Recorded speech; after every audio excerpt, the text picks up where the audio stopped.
for once I was early and I had everything set up. Unfortunately, no matter how many times I tell it, YouTube is trying to force us to stream vertically, and I know that you guys have wanted it horizontally. YouTube has a real problem with that. So, despite what my settings were, it let me go live, but would only let me go live vertically. So, I had to cancel the original stream. So, TMUSA, thank you. There were more people in the stream. There were actually a bunch of people waiting. I'm afraid now people aren't going to find the new stream. So this might be a shit show today. And for once, it's actually not my fault. All right. So that also means I got to switch stuff over here on my side. I had this all prepared too. But basically, I'm going to have to get in here and be able to see your notifications this way. So, all right, cool. I see somebody liked the video. So basically, we're just gonna see if anybody else pops in here. This is the, what month is it? It's August. Okay, it's August 31st of 2025. This is one of those months that had 5 Sundays, so that's why we're so late in the month. But that's good because I've had a very busy month and that's all I could really do. I mean, if I had to do this last week, there's just no way. But anyway, as you guys can see, I'm not in my apartment. I do have a co-working space now, which helps me in a lot of ways. YouTube, of course, is a place to film, but also just a way to go and get away. To get away from the guys if they're being loud at night, and I can actually get some stuff done, so it's nice. So, all right. So guys, I am in Dover, New Hampshire right now. It's about 5 miles away from where I live. It's the birthplace of the Teenage Mutant Ninja Turtles, and I'm here at my co-working space. I picked it up just like a week or so ago. I've been coming here in the evenings to get some work done, and I'm very happy with that so far. It does also include a gym, so while I'm not doing anything strenuous, I'm at least getting my 10,000 steps in a day, regardless of whether it's warm or cold. So I did see some comments here. Let me get on these. Unfortunately, guys, I had everything set up on the other stream. It tried to force me to stream vertically, and I had to end it and switch over here, and now I think we lost all the people from the original one. So, yeah, we'll see how this goes. Anyway, guys, over here on my side, I'm just switching over so that I can see the comments, but for the meantime, I'll check them on my phone. TMUSA says it gave me a notification, so hopefully all will see that too. Yeah, I hope so. We've got 6 on now, so maybe some people are coming over.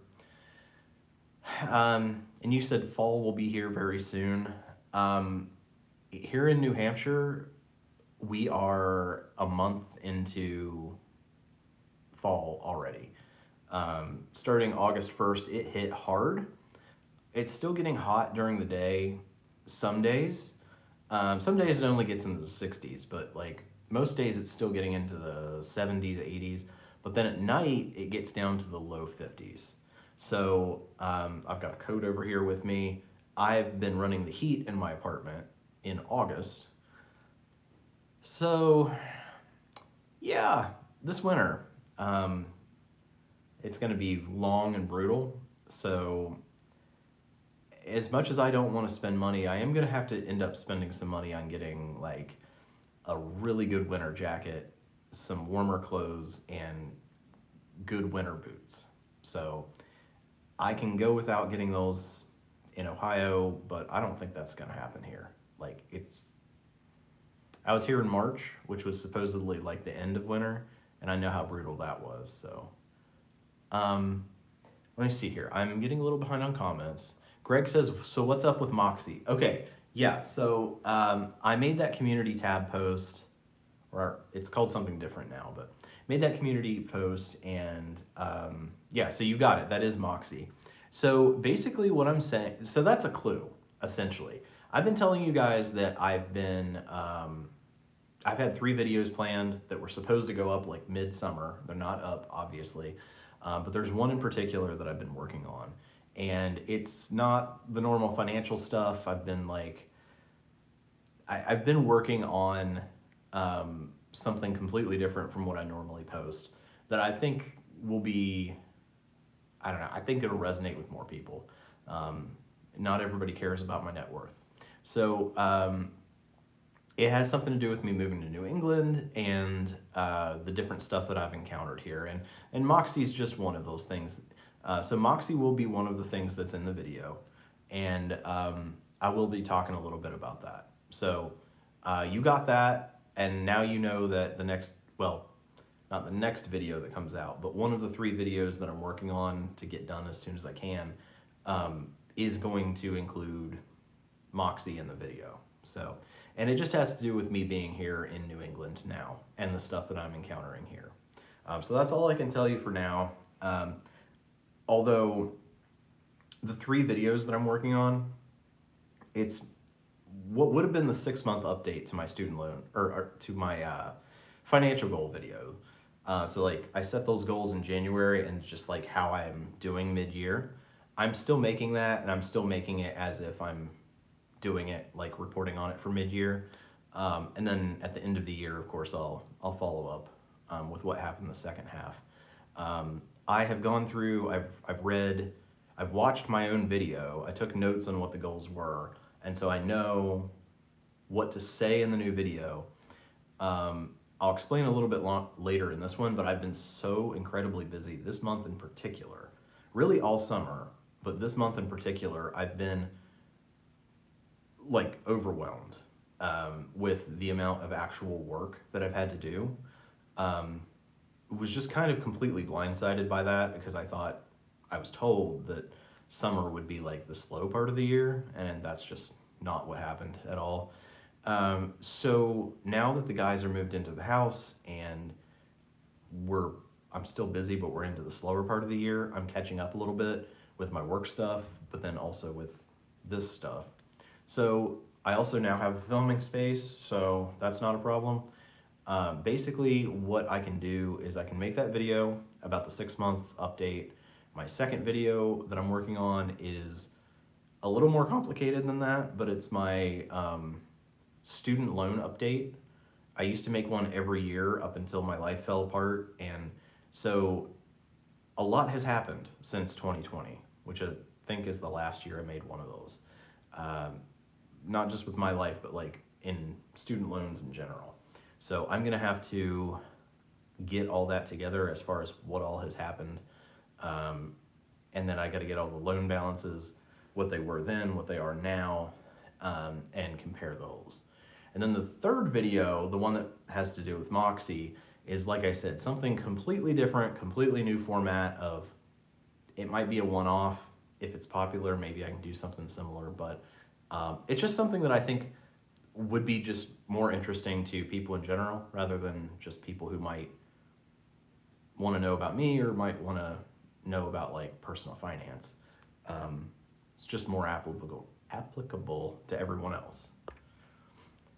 Max says, when you lost some of those jobs, were you ever given severance?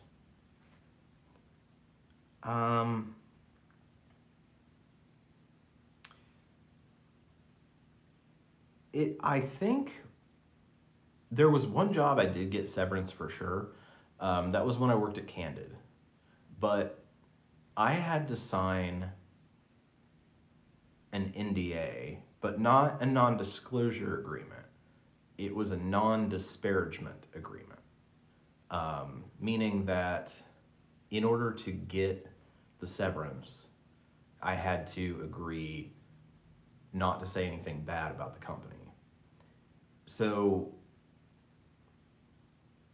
I mean, yes, I got it, but like, they weren't going to give it to me unless I agreed to that. And I guess that's because they did a mass layoff, so like people, obviously, like I wasn't happy, people weren't happy. So I guess they thought that I had something negative to say. I kind of maybe got severance from some other places, but it was never that clear. where they just said like, here's your severance package. I can tell you that Abercrombie and Fitch, when I got fired from there, they paid me a full paycheck for like another 1 or 2 billing cycles, and I never was really told why. So that might have been like a severance thing, or maybe they paid out my vacation, or I'm not really sure. It was just never said. And there was one other place like that too. So before we go any further, I just want to tell you guys the drink of the day. All right, so this is a special edition Mountain Dew. It is zero. I always get the zero if I can. It's Summer Freeze. Now, they're already out of these. I bought these like 2 weeks ago, and I went to buy another one today. They're completely out, so it was a very limited release. Summer Freeze, Cherry Lemon Raspberry. I did actually have one of these. I bought 2 at the time, and it's supposed to taste like a bomb pop, and it does. It tastes like a melted bomb pop with like all 3 flavors mixed together. I can't believe I'm saying this because I don't drink, but if you guys 3 or 4 years ago ever had those Smirnoff red, white, and blues, the girl was like super into them that year, and so I had some with her. But like this tastes exactly like that without the alcohol.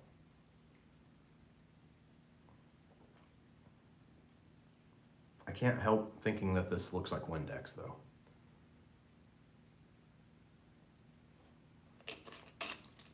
The other thing I really like about the special edition Mountain Dews is they always have a really high caffeine content. This one's 114 milligrams for the 20-ounce bottle. So, let's see here. I had one more comment, right? Oh, Sandra. Hi, Mark and everyone. Glad I finally made it in time for another update. Yeah, I'm glad you found me, because I had to end the first stream and then pop over here, so I'll have to fix some stuff with that after we're no longer live. I'll have to get some things corrected on the back end with that. It's actually what I'm trying to do over here.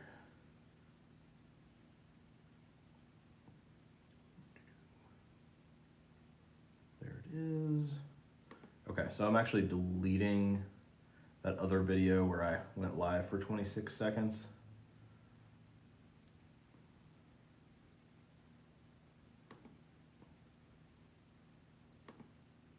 Delete, understand, delete. Cool, okay, so that's done. Now, just so you guys know, I have been, on top of being incredibly busy, mostly with working, I also got very, very sick, like last week. I'm still kind of sick. So if on occasion I'm sniffling or I start coughing, it's because I'm not totally over it. I'm like most of the way. But I had a couple of nights where I had a fever and chills, and I've just been, I can't stop coughing is the thing. I actually have some of these to numb my throat in case I start coughing during this. Yeah, it's like that, but it was a lot more frequent. So anyway, that's what's been going on. So on top of, just starting at the top of the month, literally on August 1st, it became fall. Like it started getting cold every night, very cold.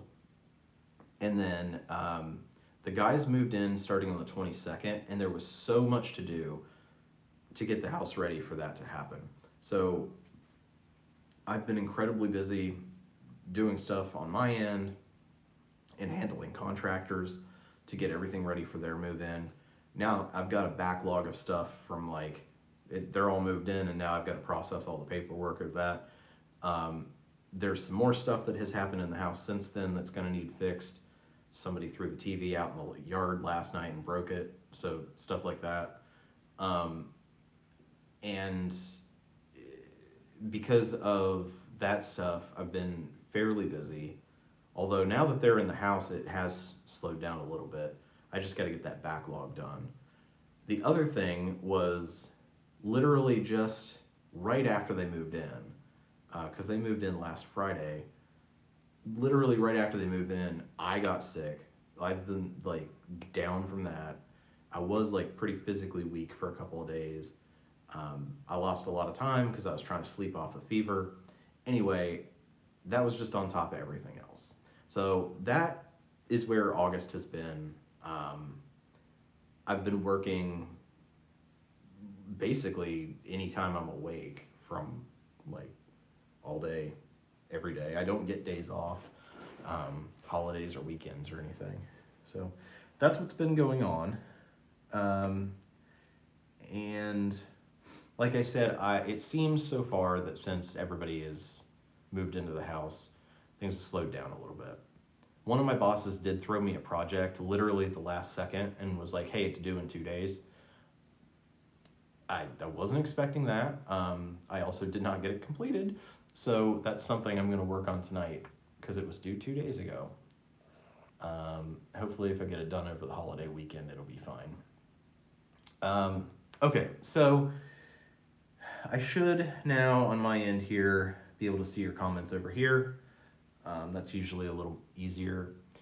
But yeah, guys, so you know what videos I've got planned now. That is a big project for September because I really do want to get that stuff out. And I got to get those out before I can even think about making anything else. So that's the plan for YouTube. I did also sign up for another boot camp training with YouTube, and then somehow, I don't know, I stopped getting notifications on my phone somehow for my YouTube email, and I just happened to go in on the desktop, and I was like several weeks into this program I was supposed to be in, and I hadn't gone to any of the classes. So at this point, I'm just not going to. It was supposed to be about making better live streams, but I should be able to go back and read over the like Google Slides. Yeah, they don't use PowerPoint, but I think it's Google Slides. So anyway, that was supposed to happen this month too. I was also supposed to fly home, do a few things at home, getting accomplished, having dinner with my cousin, and a few things like that. That did not happen. I'm bummed about that because I literally had my bag packed, and within 10 minutes I was walking out the door to go to the train station to take the train down to Boston to fly out, and I got a notification that my flight was canceled. And I had booked hotels, rental car, train, plane, everything. I never did find out why the flight was canceled. Usually they tell you. It'll say like it's canceled because we don't have a flight crew or there's a problem with the plane. Now it's just like it's canceled, and I don't know. I got refunded for everything except I do need to check on, I think one of the hotels for some reason wasn't refunded. It was like $160, so I need to look into that. And then I had to pay a fee to cancel the train ticket, so I didn't get a full refund on that. But for the most part, I got most of that back.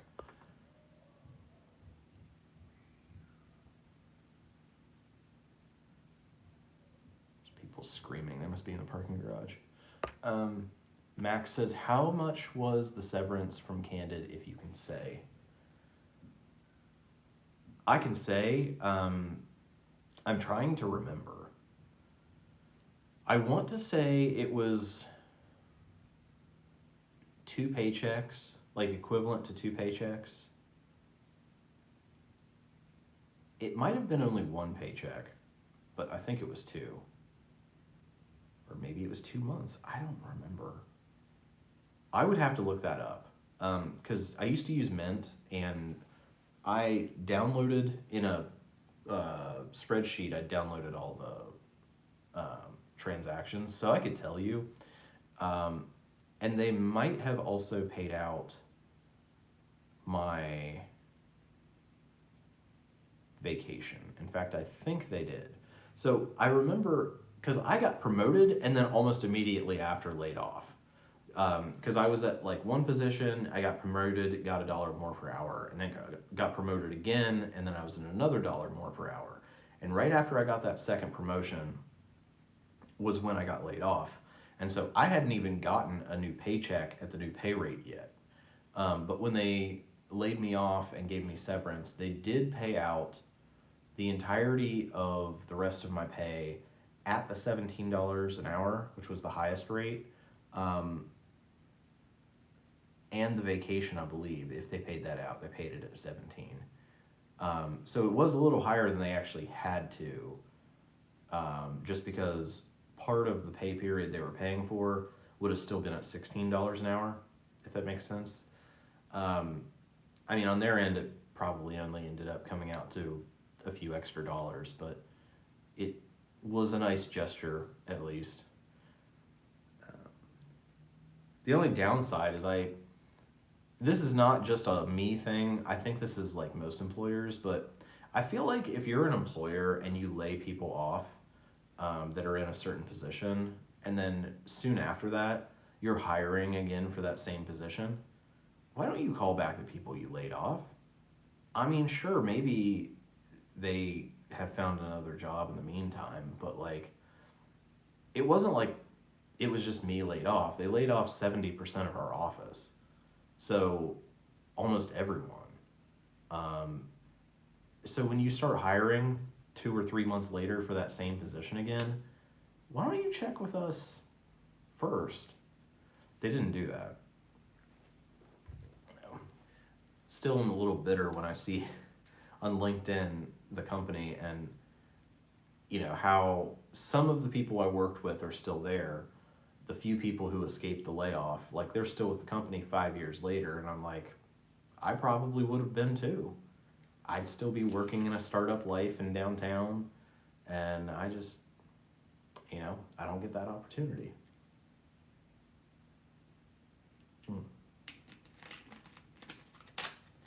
Oh, I wanted to update you guys on something else too. I don't remember if it was last live stream last month or if it was the one before that, but I had somebody asking about my weight, and I said I was pretty sure I had gained weight. I'm actually wrong about that. Now that I'm here at the co-working space and I have access to the gym here, I also have access to a scale.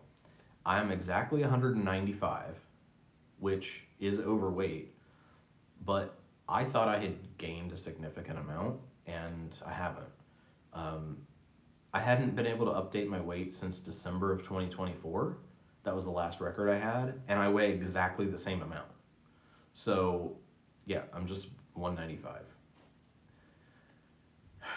The BMI says that I should be 165, but I've been there before, and when I've been there, people just openly comment about my weight and say that like I look too skinny, or that they just like assume something's wrong with me. So I'm shooting for about 175, and I'll see how I look there. So basically 20 pounds less than where I'm at right now, which honestly, our chef is back now. That helps me so much with food choices and portion control.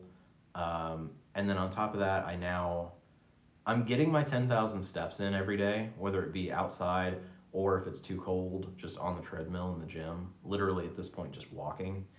But between better foods and portions and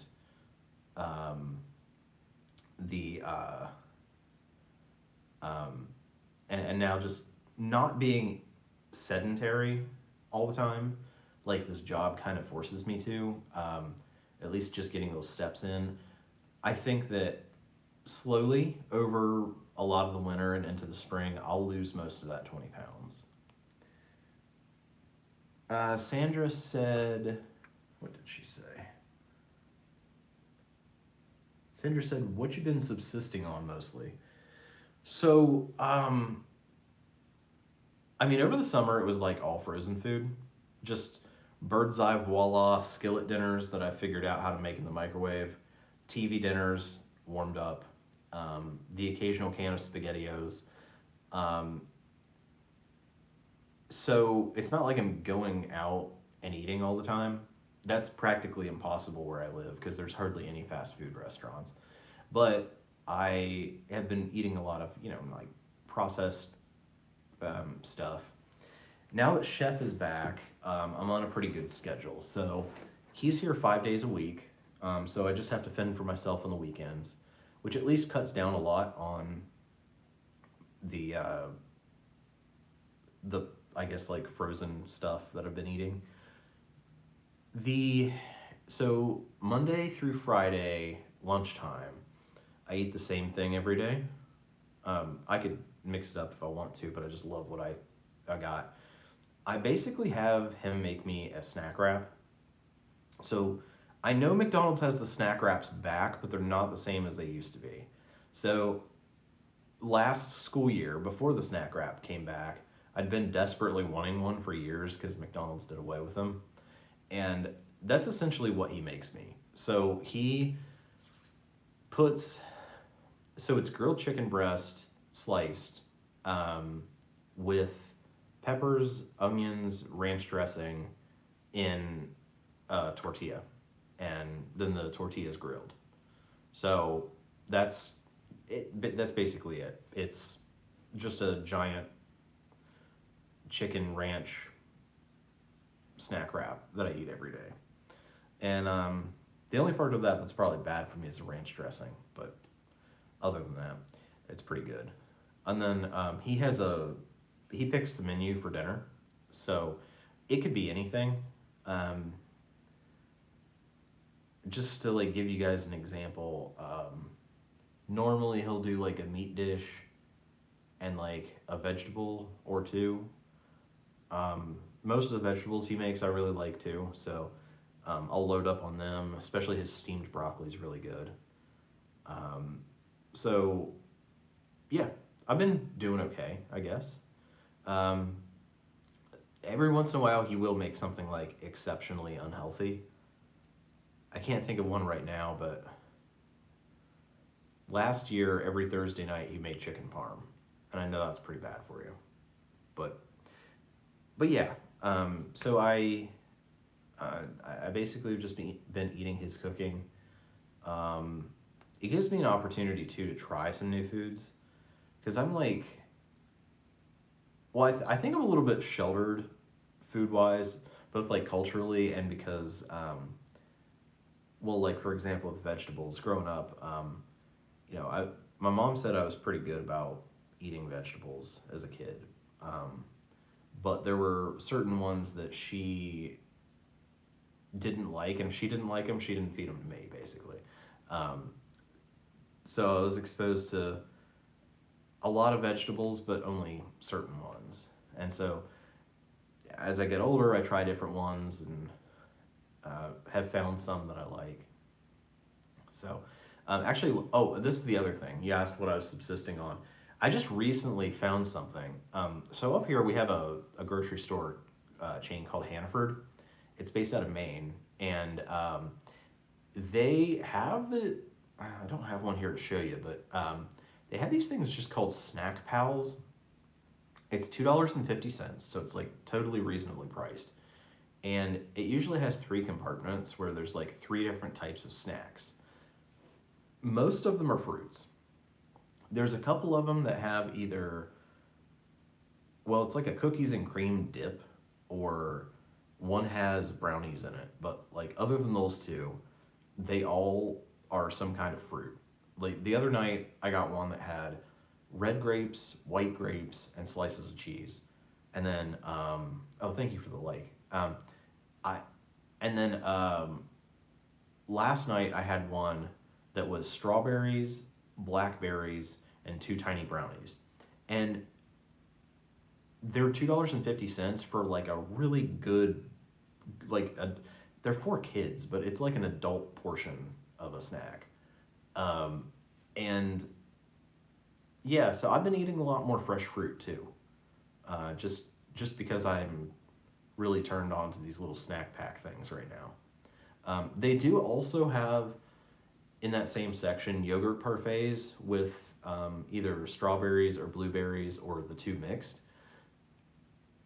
I try not, I mean, I get one every once in a while. I really like them.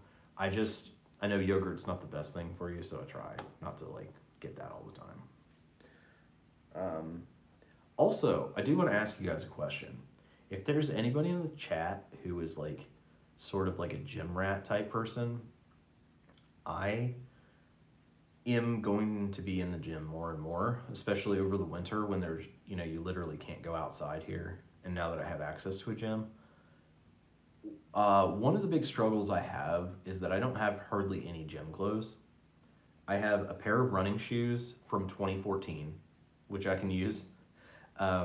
But I can also use it if I'm not running, like just as gym shoes, like if I'm lifting or whatever. But um, my main question is,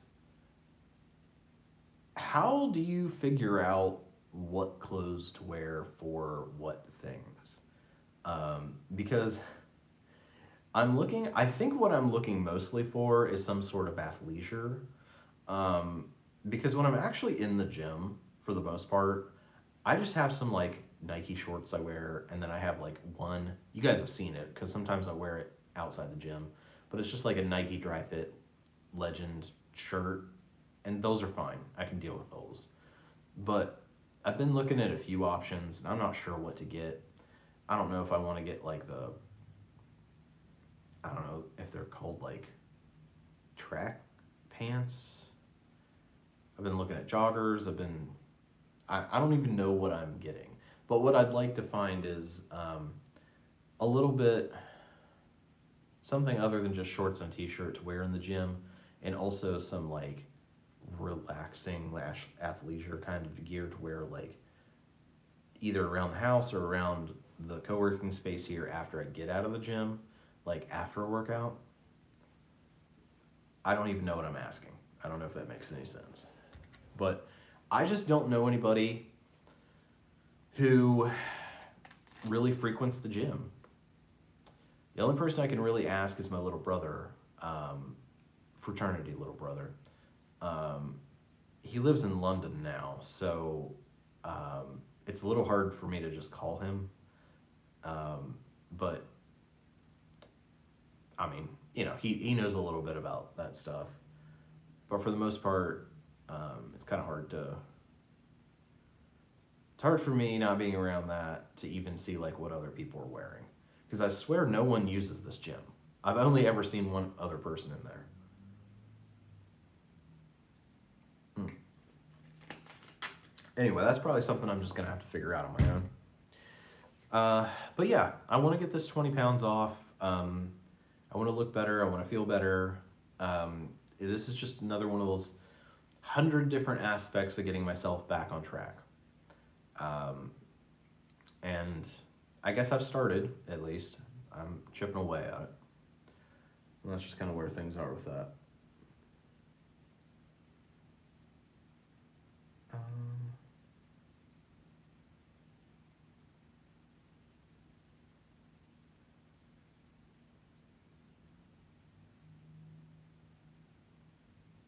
I think I'm going to try to run home next month. The guys have a very short break. It's like a 2-day break plus a weekend. I think I'm going to try to run home to do a couple things and meet with my cousin and stuff while I'm there. Sandra says, good to hear that things are kind of stable now and that you're able to focus on your health and well-being, Mark. Yeah, that's what I hoped to find coming here was stability. Um, I I know like with well, obviously like being homeless wasn't stable, and then I got the first house director job, and it was kind of unstable because you never knew if your contract was going to be renewed or if the lease was going to be renewed for the house. Um, and then you didn't get paid for summer, which was a whole problem. So I was like, I mean, that was all instability. And so, yeah, coming to New Hampshire, taking this job was primarily for stability. And it has given me that. Like, I am not still in a good place, but I'm chipping away at getting there. When I make that video about the 6-month goals, you guys will see that. I've been putting money away toward debt, and I've been putting money away toward savings. Not just my emergency fund, but I also saved up an HSA. So while there are so many aspects that are like not fixed yet, a lot of them have gotten much better, if not gotten fixed. Actually, just today I got an email from Capital One. They raised my credit limit another $3,000. So that's another thing that I'm working on, is rebuilding my credit as well. I was actually, just last night I was looking at refinancing my student loans. So I don't know when that's going to be. That might be a year out or 2 years out. But the thing that's killing me about my private student loans right now is my payment is like, I think it's $525 and something a month, which is a big payment. That's a big chunk for me. But it also drives me crazy that like so little of that actually goes toward the payment. I've been paying on the student loans for 13 years. And I know as you pay those loans, more and more of each monthly payment goes to principal rather than to interest. But for some reason, that does not seem to be the way that it's working on my loans. And it's so demoralizing to pay this huge chunk of money, $525 a month, to the loans, and then see that only less than $100 of that actually covers anything but the accrued interest for that month. So, yeah. So I'm looking at refinancing, but obviously I have to get my credit back up to do that. My last time that I looked, my score was up to 677. I mean, I lost like 200 points. Between 2021, when all this stuff happened, you guys know that ruined my life, to now, like it's gone up probably about 150 points. But I want to say I was right under 700. It was like a 694 when everything went downhill. I'm trying to get myself at least to a 700 and maybe a little over, and then start looking into refinancing, because if I can refinance at a lower rate, that will lower my payment. I mean, I know there's two ways to look at it. I could keep paying the same payment amount with a lower interest rate, and then just more would go toward principal. But like, I'm trying to make my life easier on myself right now, because that's just a huge payment amount. So I'm trying to just get my interest rates lower so that my overall monthly payment will be lower, even if it means that I'd still pay off my loans. I think it's 2034. I think that's when they're projected. But yeah, that's the goal. So not just looking to make extra payments, trying to reduce my overall expenses in my budget every month. And the way to do that is to refinance with a lower interest rate. But to do that, I have to have good credit. And I don't know how good of credit I need to have for that. Working on that. So right now, my student loan interest rates are 7.5 and 9%, which Mohella, who I have, they swear that those are very low rates for their loans. But I'm looking at refinance rates, and a lot of them are, the best ones you can get are like 4.45% fixed. And I mean, I know it goes up from there, but even if I could get like 5 or 6% fixed, that would make a huge difference. Not only just because it's fixed, but rather than variable, but even just like a percentage or two change would make a huge difference. So yeah, that's what I'm going to be trying to do.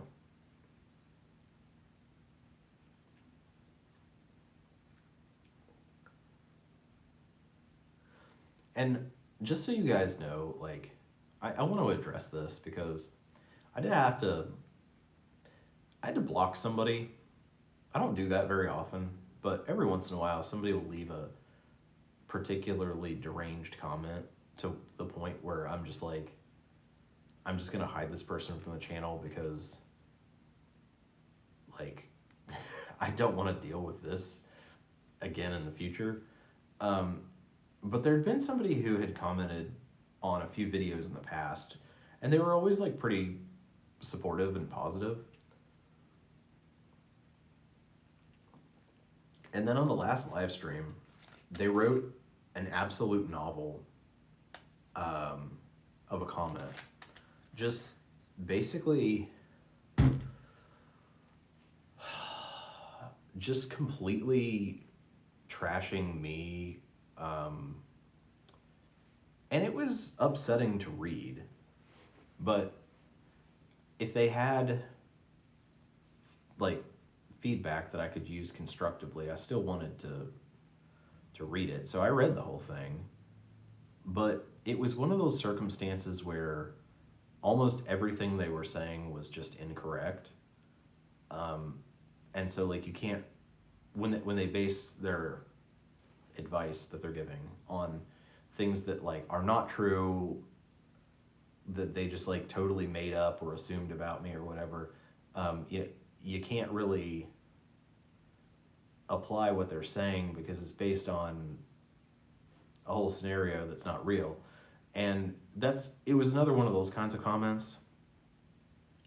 But one of the things that they were saying is they were making fun of me for saying that I'm busy. They're basically saying that that I was lazy for not making videos, and that I don't work all that much. And they were like, LOL, like it's not like you work 80 hours a week. I work more than 80 hours a week. So I don't really know what the point is here. Um, with my job, I'm salaried because I work 24 hours a day. Even when I'm asleep, like I'm on call. I have to have my phone on at night, and I have to respond to anything that happens. Um, I'm not allowed to go. I'm not really supposed to leave the house. I mean, I do, but I am not ever very far away. Um, I'm literally on call 24/7, 7 days a week. I don't have any substitute. It's just me. This is a full-time salaried job. However many hours are in a week, that's how many hours I work. Whatever 24 times 7 is. So, yeah, I don't understand this argument of, you know, you don't work, or you don't even work 80 hours a week. I work way more than that. And I stack those jobs, I do YouTube, I do furniture assembly, and then I've got my own personal stuff that I'm doing on top of that.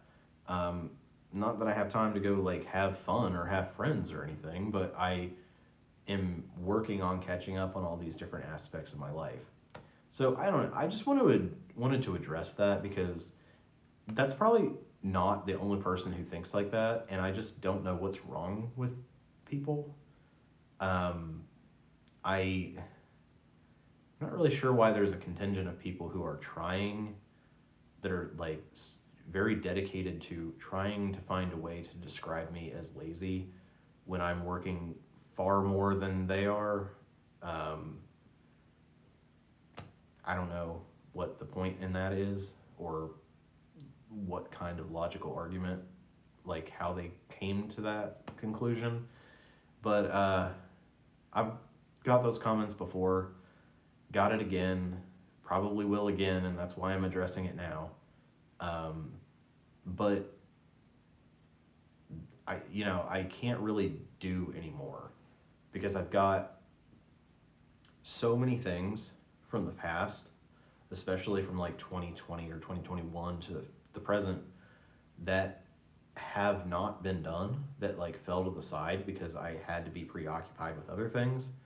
And now I'm working through the processes of getting those things done. One major project that I've been working on in the background, and before I go down this rabbit hole, I just want to describe this, but like, I feel like I have like 100 different projects going on, all right, to get caught up and get my life together. And I'm working on all of them all at once. But if your time and your attention is spread that thin, you can only put like very little every day toward each one of those things, which means that accomplishing any one of those things takes an extraordinarily long amount of time. But after that extraordinarily long amount of time, you can maybe get one of them done finally. And once you do, you have just that tiny bit much more effort and energy that you can spread out through the other ones and make them go just slightly faster. And over time, as you start to knock some of these out very slowly, then the other ones go faster. And that's kind of where I'm at. But the big project that I've been working on is I have 14,000 unread emails. And like I said at the start of this, I had 47. 47 that were all flagged because it was like some big project that needed to be done regarding that email. And now I have 14,000. So what I'm doing is I went back to 2022 and I started with December and I'm working my way back. I'm going to do that for all of 2022 and all of 2021. And what I'm doing is I'm going through my email from both my Gmail account and my Yahoo account. And I'm doing 10 emails a day. Some of these, it's just an ad, right? Because I was so busy that I didn't have time to even look at my email in a normal day.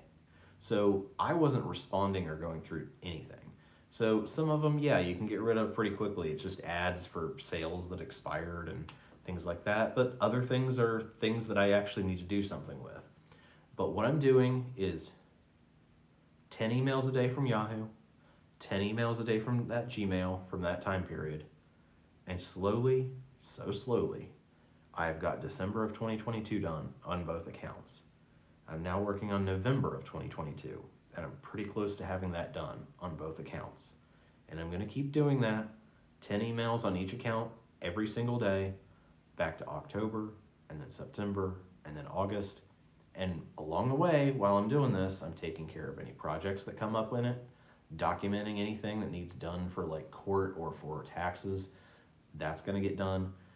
And then that leads to the other part of the project, is I still need to file my 2021 and 2022 taxes.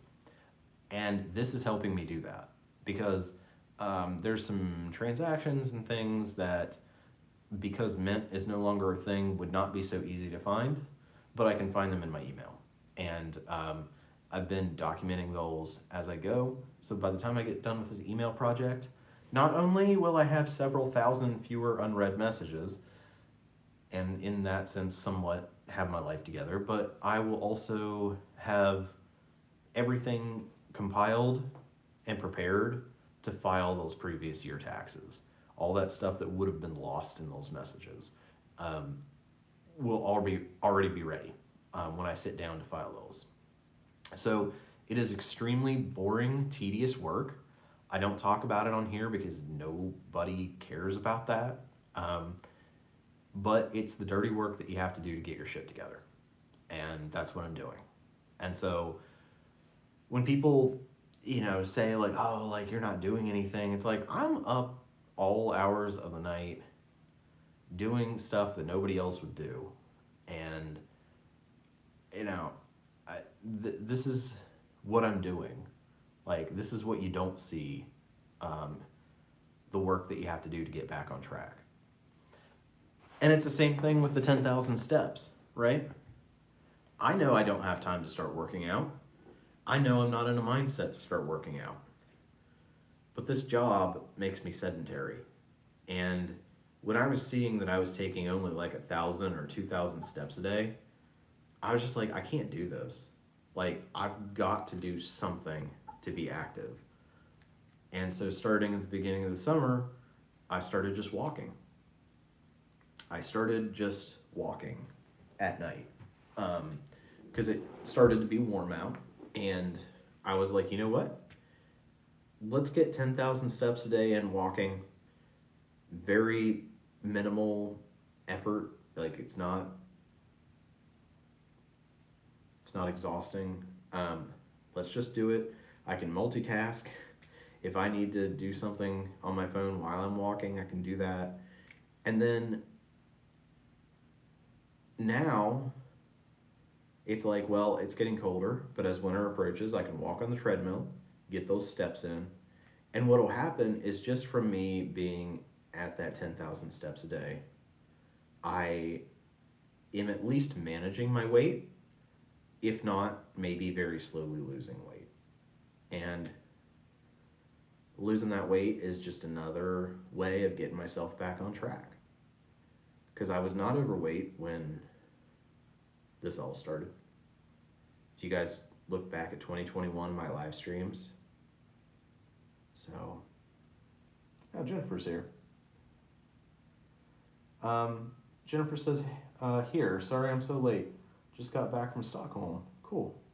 Hope you're well. I'll catch up on what I missed tomorrow. Yeah, sounds good. I am almost an hour in. So I've rambled about a lot, but I'm doing better. I've been talking about it, but it's a very slow process because I have so many aspects of it to work on, but I am working on it, and I'm making very slow progress in a lot of categories. But no, that's cool. You were in Stockholm. I've seen pictures and stuff of it. I heard it's really expensive, but that's cool. I don't know if you're staying on here or not, but if you are, what were you doing there?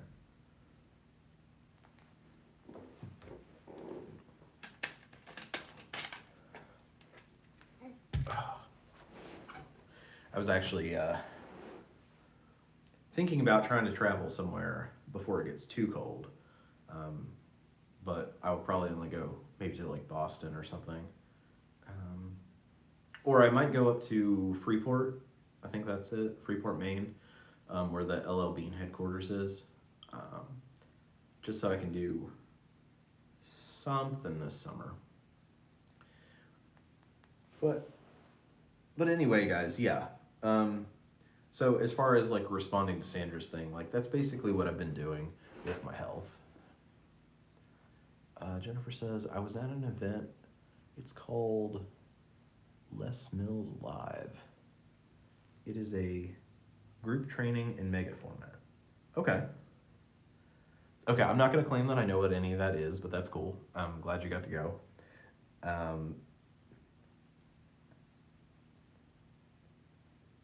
And yeah, that's how I end up traveling too. Like I only traveled once this year, and it was for work. I was supposed to go to Indiana, ended up getting changed last minute to Chicago. So I flew home to Ohio, and then from Ohio to Chicago, and then Chicago back to New Hampshire. And I wrapped up like, I added a couple extra days in there to like go home and do stuff. But yeah, like if it weren't for me going for work, I probably wouldn't have actually gone. Jennifer says, what are your plans for the rest of the year? Maybe you talked about it already. So I haven't really talked about it yet. I do have plans for the rest of the year, and they may not be the most exciting plans, but basically what I've got going on is for the rest of the year, I am just going to be working on my personal projects. Like I was just talking about how I'm doing some really boring like inner work, like going through old emails, cleaning out my email inbox,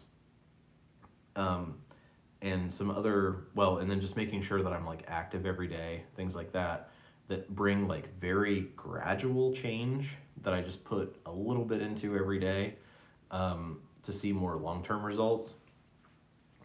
I'm basically going to be doing that, for the rest of the year. I only have maybe 1 or 2 months. It's already winter here. Well, not winter, but it's fall here. It started August 1st. It gets really cold at night. So I don't know how long I have before it's like fully winter. And I'll be honest, once it's that, I probably will not be leaving the house much. So I will try to get maybe like one short trip in to do something fun, for a day or so before that happens. I'm gonna try to fly home for a day or two in October. The guys have a break for like, it's like 2 days plus a weekend. So I'm gonna try to go home, have dinner with my cousin, and then there's a couple other things I need to do when I'm in town. I probably then won't be able to go home again until winter break, which will be sometime between like Christmas and New Year's. There's like a pretty narrow window there. So I don't have big plans. It's mostly to work on these little chunks of things every single day so that by the end of the year I can see big progress, in a lot of aspects of my life. And then during the winter, for me, it's just too cold. It's like too cold for fun. They'll just stay in the house and stay warm. But yeah, maybe like a trip or two, a couple times to go home, one to actually do something fun. I haven't decided what that's going to be yet though. And then I can get into some more detail. I'm still planning on making that update video about my financial goals for the year, because there are some of the financial goals that did shift. I completed some of the things that I was looking at completing, and then those have changed. So, I mean, they've changed in a good direction, but they've changed, for the second half of the year. So I know that sounds boring, like I'm not really doing much of anything. It's just I'm continuing to work on my goals, and I'm just gonna try to basically hibernate and work through the winter, until it's springtime and I can actually get out and do some stuff. The one thing I gotta ask you is, are you still planning on coming here? I haven't talked to you about that for a few months, so I don't know if you were still planning on that. And if so, when you're gonna do that. Let's see.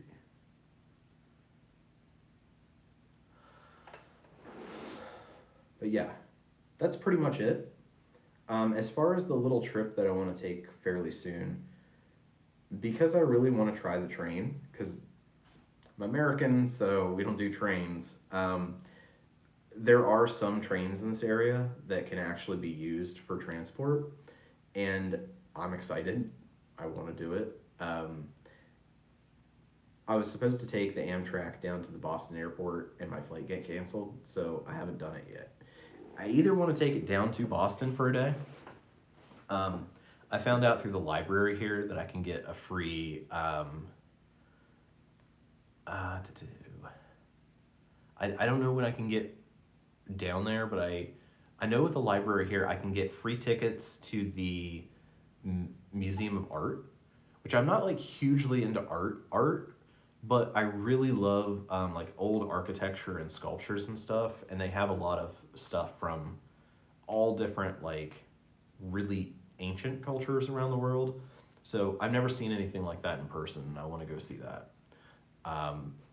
So I need to go before it's too cold, and I should be fine for a day. The guys can probably manage not to burn the house down for a day. And then I might take another day to take the train the opposite direction to go up to northern Maine, to go to LL Bean. Originally, because I need winter boots, because, well, I'm living in New Hampshire in the winter. I was gonna try to get some winter boots at LL Bean and get fitted there at the headquarters. But I don't know. I'm debating whether I want bean boots or whether I want a different kind of winter boot. Haven't figured it out yet. And I've got to figure out a winter coat too. Jennifer says, I am, but I don't know when I'm going to the US. What has been your biggest win this year? Cool. Yeah, just let me know about that. I, depending on when you come here, depending on how things are going at that point, I can give you some pointers about just things to watch out for when you're here. And my biggest win this year.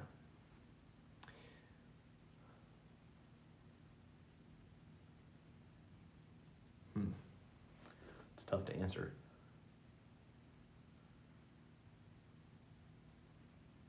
Well, it seems mundane, but I think the biggest thing is just getting this job. I technically started here in February, moved here in March, but I secured a job that is W-2, so that helps me with taxes, is year-round, so I don't have the former problem where I didn't get paid for 2 months of the year. It pays a little more, that helped too, and is something that is continuous. I don't have to worry about my contract being renewed every year, whether it will be or not be. I'm in a pretty stable job, and that gave me stability, which is what I was looking for.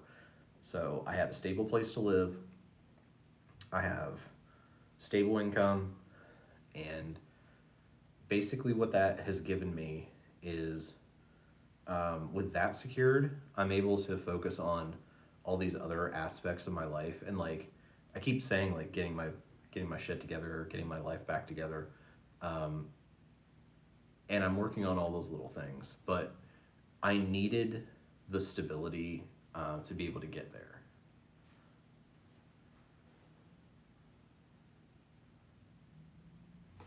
TD, Simple and Beautiful Life, says, I'm late to the stream. I hope that everything is going well with the new school year. Hey, TD. Yeah, glad you're here. Yeah, so far everything's good. I have a few things I'm a little behind on as far as all the move-in paperwork and stuff. I'm hoping with this being a holiday weekend and our national office being closed Monday, that between today and tomorrow, I can get all that stuff pretty much done and sent over. There were a few things the guys found too when they moved in that I hadn't caught over the summer, that I need to do. Mostly some missing TV remotes and some things like that I'll need to get fixed. We've had the health inspector here. We passed, but there were a couple things that he's going to come back and check on in a couple of weeks. So there's some stuff I need to do to follow up on that. And there's one other thing. Oh yeah, the guys, I don't know what happened yesterday. I gotta go back and look on the cameras. The guys took the TV out of the house and threw it in the front yard and broke it. So I'm gonna have to replace that. But in general, yeah, things have been pretty good with move-in. Our food service is going. Our cleaner is coming back in 2 days, and then that'll get the house cleaning back on track. Most stuff is pretty good to go. I think within a week or two, everything should be kind of back on track. It just got really busy there right before move-in, and then it got really busy right after move-in with just a bunch of things that the guys found with their move-in that needed done. But I think it's kind of smoothing out now. TMUSA says, are you doing mass email searches and deleting ads in bulk and removing yourself from their mailing lists? So what I'm doing, as far as like clearing out my email inbox, because it's not so simple as like thinking, oh, all these emails are from 2022. I don't need these, because I'm definitely finding things that are like, oh, I need that for taxes. What I'm doing is I'm doing it month by month. So for example, like in Gmail, I'm going like right now it's on November, so it's November 1st, 2022 to November 30th, 2022. Um, and then on average, it looks like I was getting about 250 emails a month. It'll bring up all of those, and then I will go through each one of those. And so I guess I'm not like deleting ads in bulk unless it's something that I know that I don't need. Like for example, Donato's. Like I'm on their mailing list. It's a Columbus-based pizza chain. There's not one within several states of me. So I'm like those I don't even need to open. I can just delete them. Um, and some of them though, like I will still open them, but I mean, obviously all the sales and even the products they have are no longer available. So even if I open the email, they're getting deleted. Um, I'm not so much removing myself from the mailing lists unless it's something that like I just don't want at all anymore. And there's not too many of those things. Um, because I am actually on quite a few like email lists because occasionally I do buy something. Like it's annoying, but the Gap sends me three emails a day, every day, and it's been like this for years. But I keep it like that because every once in a while I will buy something from the Gap, and then I can always look back at the email and get the promo code that you only get if you're on the emails. So I will do that. And then what else did you say? Oh, so yeah, so I'm not really doing mass email searches. I'm just doing month at a time, and then I will go through every single email. And eventually, if it's an old newsletter from the college that I haven't read yet, I'll read that. If it's sometimes it's like a gas receipt, and I know I wasn't properly categorizing my Mint transactions at the time. So I'll pull up the spreadsheet with all the Mint transactions, and I'll change it to the correct categorization, and then put a note on it and say like, this was the actual date of the transaction. This is the date that I changed it, and what it was originally categorized as. So it's like a very thorough, like info driven thing so that I can get through the email, but I don't lose the information just in case I would ever need that. Jennifer says, I need to save up before taking a longer trip and also need to be able to take off work. I do get extra vacation, so that's good. What benefits does your employer offer? Um, yeah, no, I definitely understand you needing to save. Um, and my understanding, you know, I've never left the US, but my understanding is it's like compared to a lot of other countries, it's really expensive here. So I know with you, you'll have your like hotel expenses, airfare. Um, I know you were a little hesitant of renting a car, but like that, if you decide to do that or however else you want to travel. Um,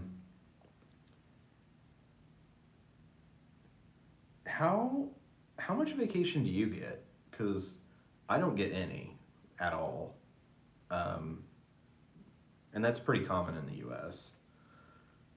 So I kind of have to go through this whole procedure if I'm gonna take a day. Like it can only be at very short particular times of the year, and usually for no. I mean, in the summer I might be able to take a week, but that would be like the absolute maximum to be allowed to take at a time. Normally, you can take a day if it's a special school break or something like that.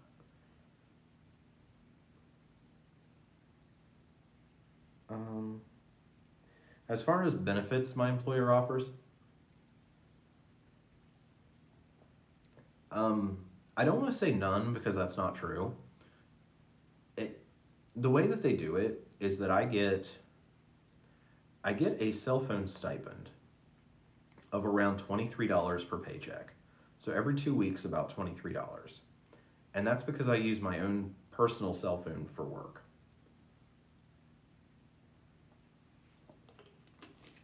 That pays just probably a little more than half of my phone bill, so that helps. The other thing, let's see, what else do they do? Well, I have an iPad for work use, but I can use it for personal too. So I guess that's a benefit. With my pay, I also get free rent, free utilities. And then during the school year, I get the meal plan too. So I just eat with the guys in the house. And they consider all those to be benefits. What else do I get? Oh, and then I don't get health insurance, but I do get a stipend. It's $92 per paycheck, I believe, roughly. And the thing is, like, I save it up into what I call an HSA, which in the US, there's a certain type of account called a health savings account. And I don't actually qualify for that because of my type of employment. So I just created my own HSA.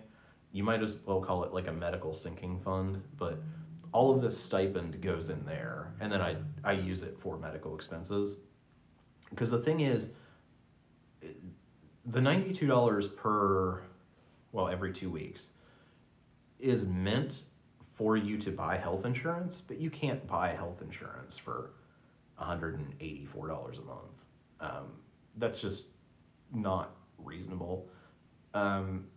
So I just save it up instead, basically, is my point, instead of putting it toward insurance. So I do not have any kind of health insurance or anything at all. And I just have this separate money set aside, basically, for that. I was trying to think if there are any other benefits. I do get bonuses, but I'm very confused about that.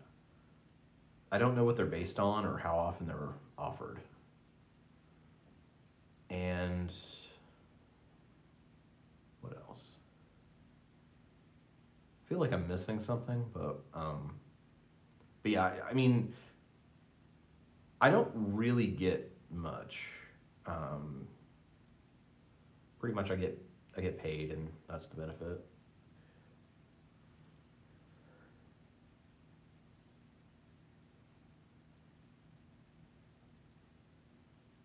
Oh, Jennifer says she gets 30 days paid vacation. I feel like that's a lot. Had to empty my savings in order to buy the apartment, so it's gonna take some time to save up for a longer trip. Yeah, it makes sense. Yeah. Okay. Well, yeah. Don't I mean, I think it's cool that you're coming here, but don't put yourself in a bad place. Make sure you're good. That way, you don't have to stress about money if you're coming here. You can already have everything under control.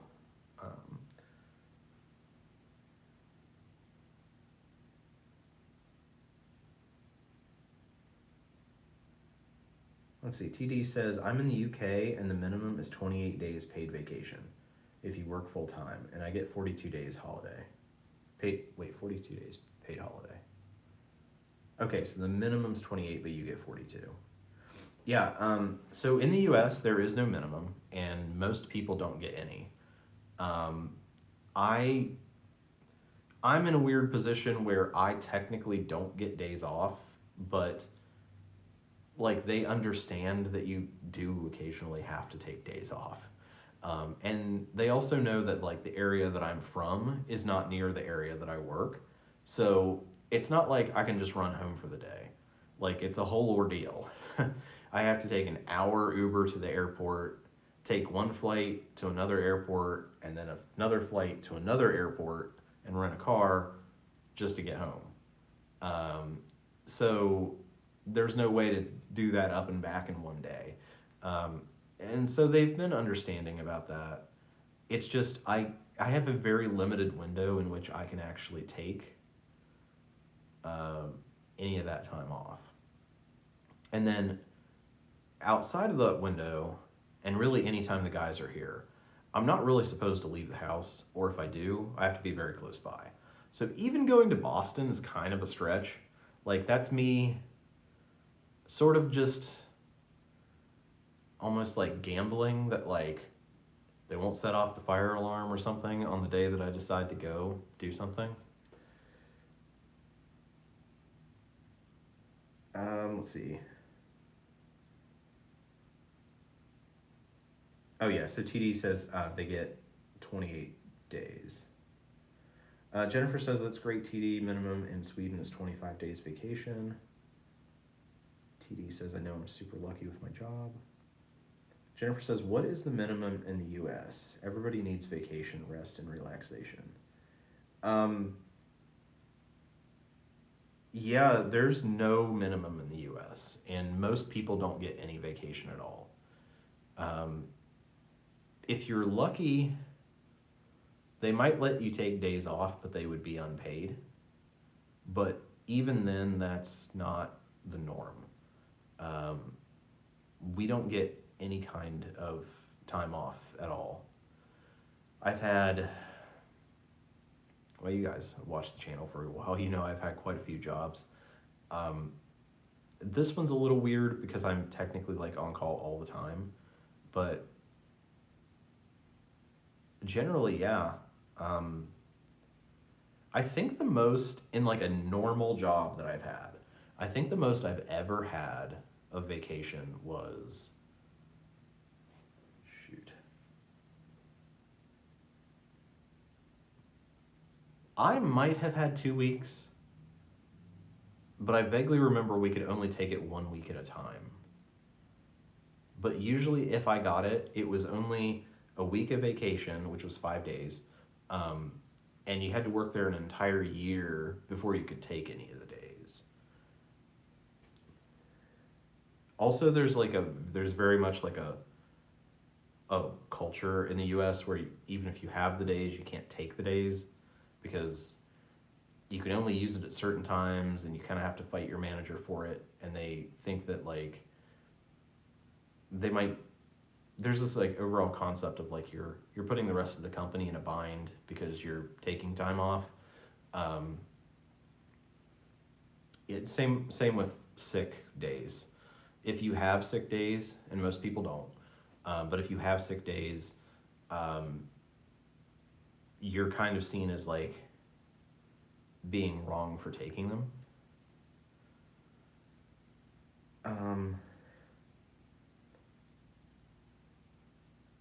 Let's see here. Okay, so Jennifer says, yeah, what's the minimum in the U.S.? There's none. Case is here. Hey, Case, what's up?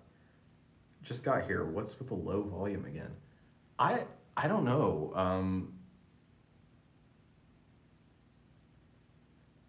Do you have a microphone you can speak into? I'm in max volume and you're whispering. I don't have a mic, no. I might eventually get one. I have a mount right here at the top of my ring light for a mic, but I'm just using the iPhone mic right now. Um, I mean, that might be an investment for the future. Um, Jennifer says volume's fine for me, wearing headphones. Yeah, I don't know. And you're not the only one, Case. Some people do have that problem. I generally would like get a notification at least like once a stream from somebody, but it seems to just be random people that have that problem and not everyone.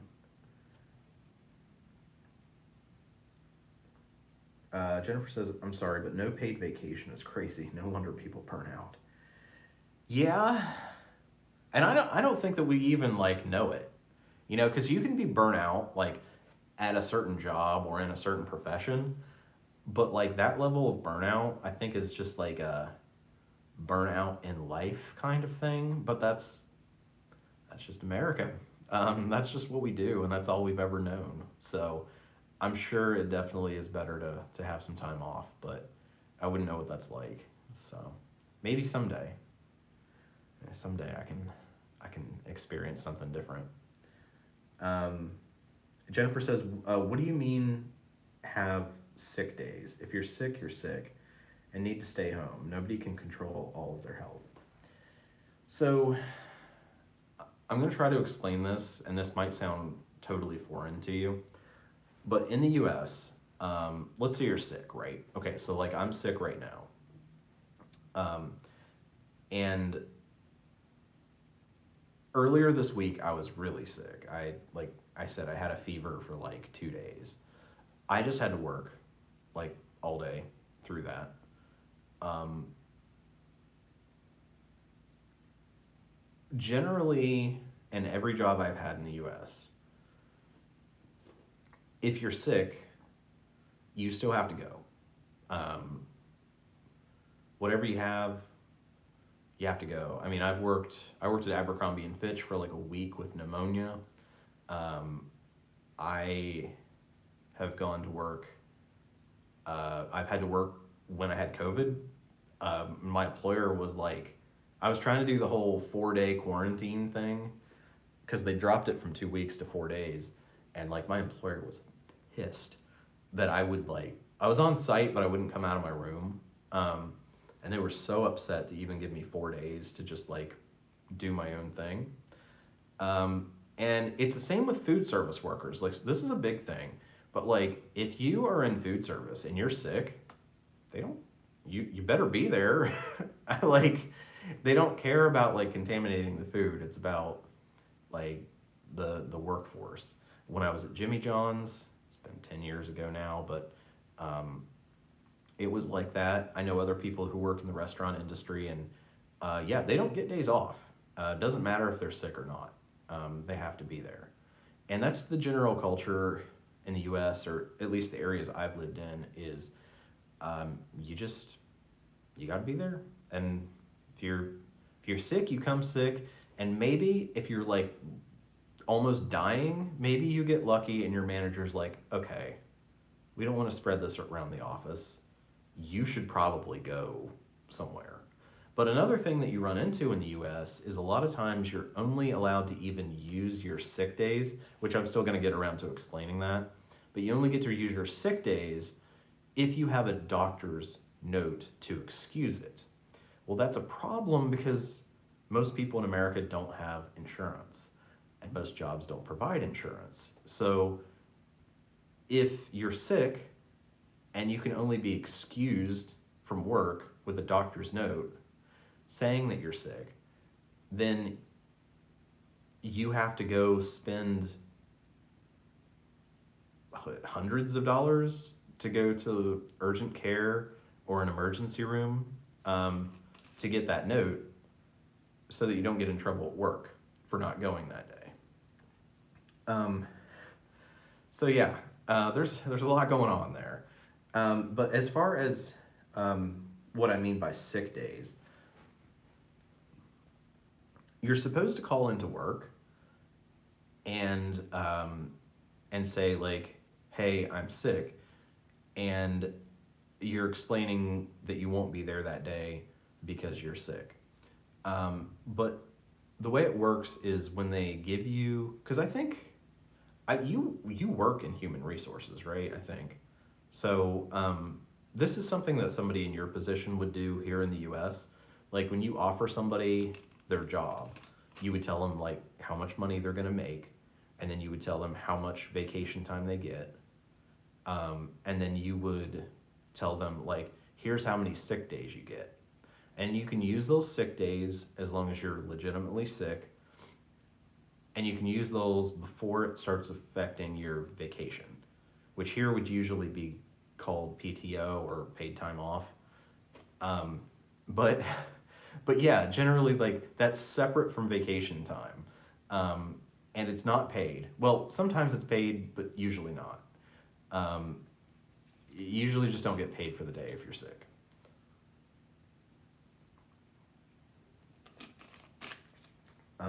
Let's see. So that's probably the best way I can explain what a sick day is.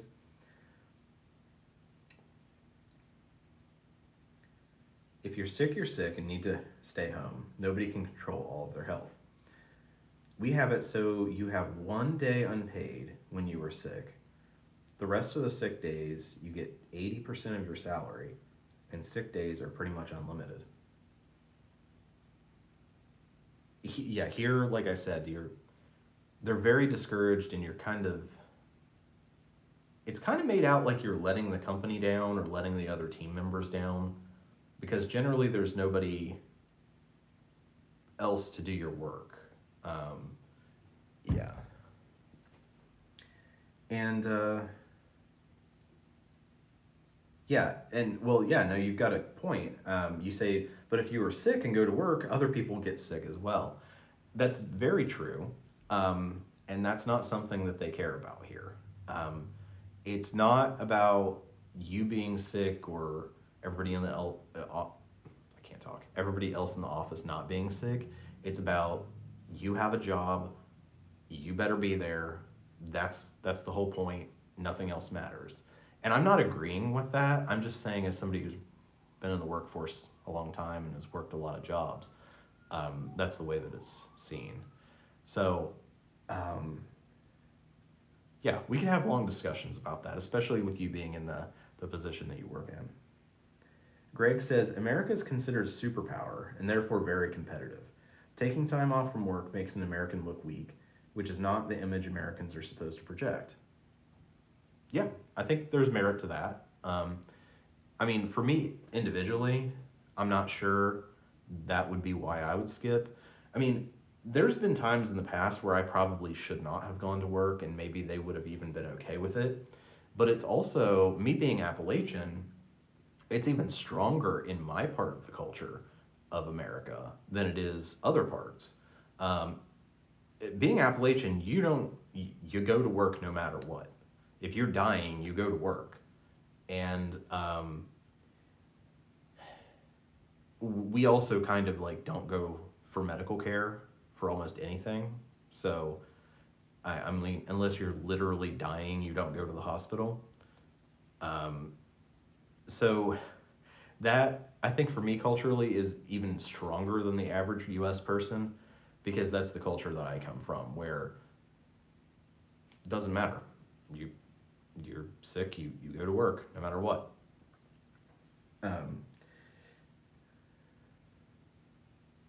Jennifer says, we only need a doctor's note if we are sick more than 8 days in a row. I mean, that makes sense, but also, you guys are able to go to the doctor. I mean, I know it's not just quite that simple, but I think either everybody has healthcare there or is required to carry healthcare. I don't know the numbers here, but I don't know very many people who do have healthcare here. It would be, what it would end up being is you'd have to go to like an urgent care place, which would mean that you'd probably have to pay at least $200 or $300 at a minimum just to be seen by a doctor there, to even get a doctor's note, which would probably be a good chunk of what you would have made, especially if it's just for 1 day. Not only would you not get paid for the day you were there, you were not at work, but then you'd have to pay an amount more than that for going to the doctor to get the note. Jennifer says, no vacation, not allowed to be sick seems crazy. Different culture, I understand. Yeah, I mean, I know you're trying to be respectful, and I appreciate that. But it's not just a cultural thing. there are good and bad aspects of the U.S., and this is one that is particularly bad. So I don't think that it's just a difference of, looking at different cultures differently. I think this is like a legitimate criticism of the U.S. of something that is like legitimately bad about here, and that's okay to say. You're not going to offend me. This is something that unfortunately I don't foresee changing. Um, and I would just rather be somewhere that it's not like this. Fortunately, I have been very healthy. I am not sick often, and I don't have any major health problems. So this has been kind of I've had to only deal with this minimally. TM USA says, I'm in the USA and get 6 weeks vacation called PTO, and we use it for sick day too, plus any holidays that fall in the week and one float day. That's really good. You don't have to answer this. Don't if you don't want to. It sounds like a government job.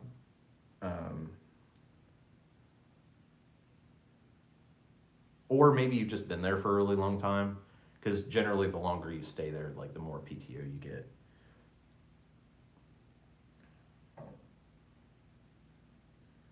See, I don't get any holidays off either. Like tomorrow's Labor Day, I'll be working. I'll be working Thanksgiving, Christmas. I work every day.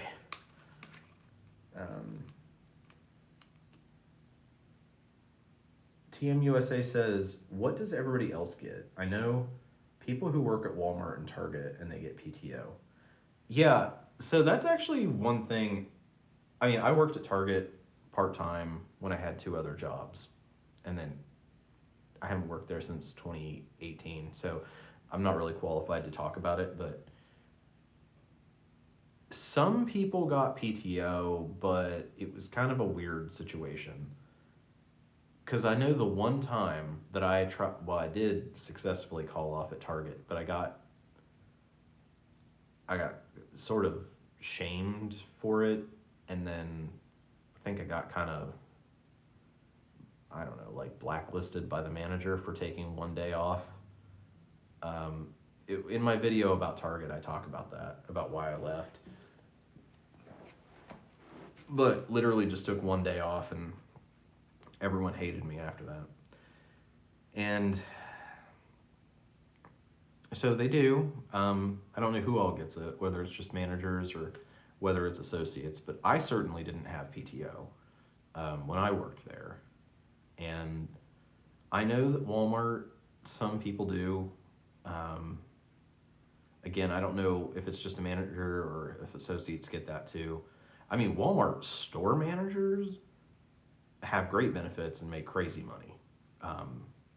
Even 10 years ago, they made over $100,000.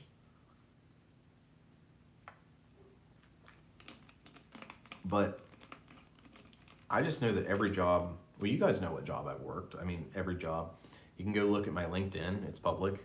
You can see what companies I've worked for. And I just know that in all those companies that I've worked for, I've never had those options. Because even at Abercrombie and Fitch, which is probably one of the most corporate and professional jobs that I had, you got 5 days PTO for an entire year, and you were required to take them all at once. So you had to take like basically a solid week. And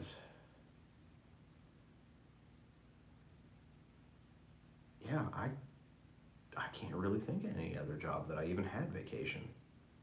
I mean, at Candid, I did have vacation, but I never took it, and they paid it out at the end.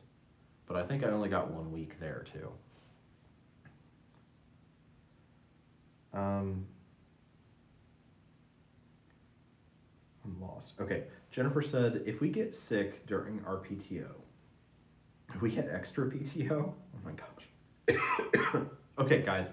I don't know how many people were around at the beginning of the stream, but I did say if I start coughing, I might have to go take care of that. I might have to leave here in a second.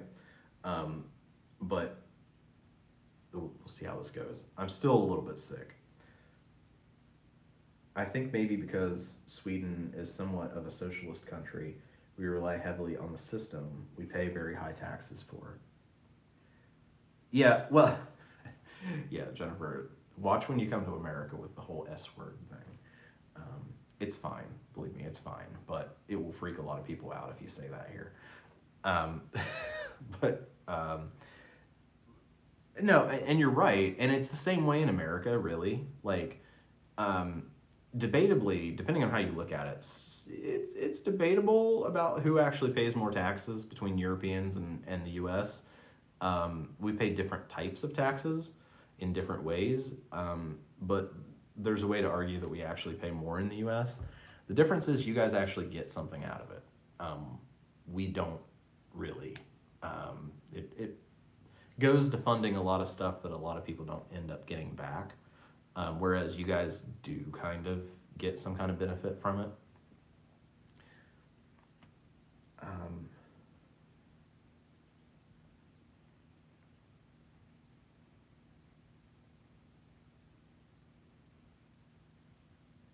TMUSA says, I work at a hospital and I think they start T 3 weeks and up to 6. I think you're talking about PTO. Also, I searched online and it said only 8% of the US population is uninsured. I mean, that percent seems low, but most people I know are insured. You need to get a plan, Mark. Well, I literally don't know anyone who has health insurance.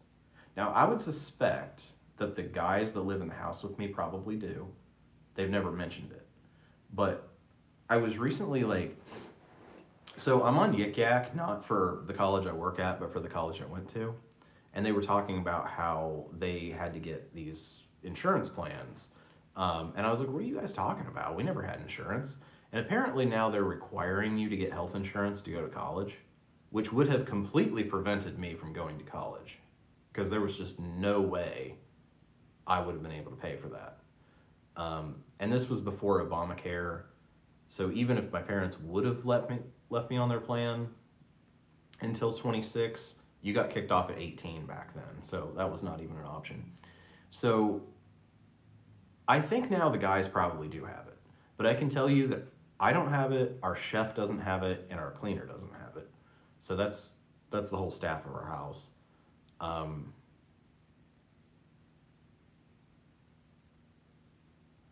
Yeah, I mean, I literally can't think of anybody that I interact with that has insurance. As far as me getting it, I don't think I can right now. And the reason being, even though I get that stipend, which is like the $92 every 2 weeks, that's meant to be in lieu of providing a health plan, I can't actually buy a plan for that money. And I actually can't buy that. So that's a big problem that I have. So that's why I've just been hoarding all that money away into a high yield savings account, so that when or if I need it, I can spend it on that. Right now, I have about $1,000 in there, and that's after I've already taken money out to get my eye exam and to buy my contacts. And I'm just going to keep contributing to that so that if something happens, I'll just have cash to pay for it.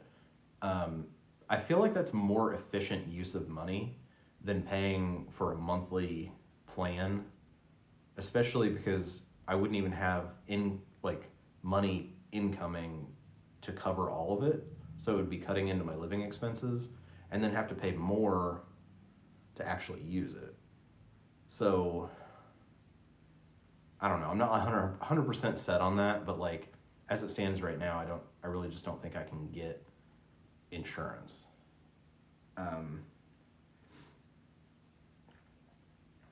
But yeah, that 8% cannot possibly be real. I mean, I know I'm only coming from my own experience, but like my whole life, knowing almost no one who had insurance, and even now, not knowing anybody who has insurance, that can't just be me that's experiencing that.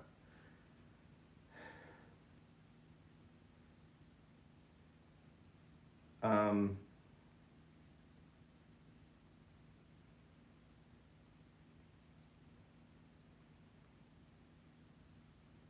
oh, Jennifer says the S word. I'm not a socialist though, but my country was built on it. I mean, that's totally fine if you are. It's not a problem. It's just you'll see when you get here. But it's a scary word to a lot of people in America.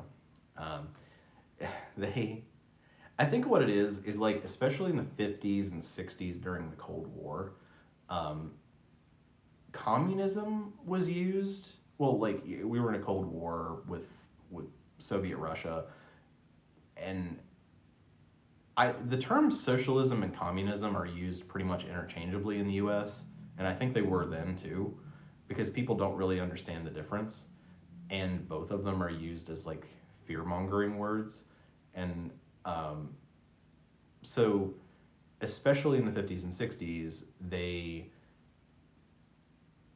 just had this heavy propaganda against that stuff, and I think that is still very much like ingrained in the culture here. It's not like if you tell somebody you're from Europe, they're gonna think that you're like evil or something. They're I mean, somebody might make the connection of like, oh, you're from Europe, you know, you're more socialist, but I don't think they're gonna hold that against you. It would be just more of a, I don't know, like talking about that topic specifically. Like you know, you can talk to me about it and on here, that's fine. But um, if you actually get to talking politics about to people in America, that I think that's when it would be an issue.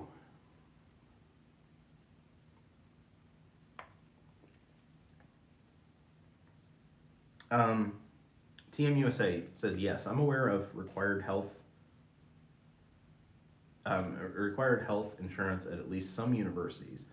Either prove you have it or buy it from the school. Yeah, so that's the way it is at OU, which is what I was talking about.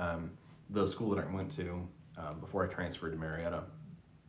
So that was absolutely not a thing when I went there. Um, and it would have absolutely prevented me from going to college at all because I was completely self-funded. And I mean, I barely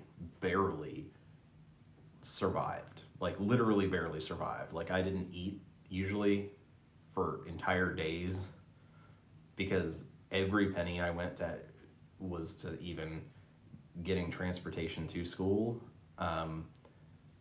There's no way that I would have been able to have that. Um, so yeah, that's a big change. That's something that's changed since I've been in school. And of course, now it is different because after Obamacare, now you can stay on your parents' plan until you're 26. That wasn't an option for me either at that time. I didn't have parents who had insurance. Neither of my parents did. So, again, that goes with the whole I don't know anybody who has health insurance thing. Um, but I think what it is probably different for most of these kids now because most of them probably do have parents who are covered, and most of them then are probably covered under their parents. And then, like you said, if they don't have it, then they can buy it from the school. Now, one thing is if I ever travel, which I want to eventually, but if I ever travel outside the US, it is generally required to buy like a temporary policy to go wherever you're going. Maybe not for Canada, but for other places. And that would literally just be like the first time that I'd ever really had insurance. And I mean, I would do it just to comply with their rules, not that I would necessarily even use it. You know, if like I got pneumonia again or something, I'm like, nope, nope, I'll just tough it out. But yeah. Greg says there were. I don't know what that was in response to. Was that me talking about the Cold War? I don't know what that was about. And Jennifer says, what does your day-to-day life look like now? Well, it's a little more organized day-to-day now that the guys are back in the house. But generally what happens is I get up fairly late. Today, I was in the office until 5 a.m. Because the guys generally have events on Thursdays and Saturday nights. So I knew they'd be up late, and I wanted to get some stuff done, so I stayed up in the office super late. Came home at about 5 a.m., went to bed shortly thereafter. I got up a little earlier than I would have just because I knew I needed to be here and doing this. But basically got up, got some breakfast. I, came over here to the office. I guess I'm not giving a good example of my normal day because it's a weekend, but let's say it's a normal day. Let's say the guys go to bed around 2 or 3 a.m. I can finally fall asleep around 4. I sleep for 8 hours. That puts me getting up at noon. And then food service is from 11:30 to 1. So I get up at noon, see what emergency's going on, take care of that. Chef will have my snack wrap ready for me by 1. And then after that, I sit down, I do whatever calls I need to do for the day, whatever emails I need to do for the day. At that point is usually when I hop in the shower, get ready for the rest of the day. Dinner is served between 5 and 6. And then after dinner, I just take anything that I have left that I need to work on over here to the office. And some of that is doing work for my actual job. Some of it's for me, like personal stuff or working on YouTube stuff. That all happens here. But yeah, like that's it. And then I pretty much stay at the office a good chunk of the evening. And there is a gym inside the office. And so I've been not like lifting yet, but I'm getting back at least into getting my steps in. So I've been working on that too. That's pretty much it.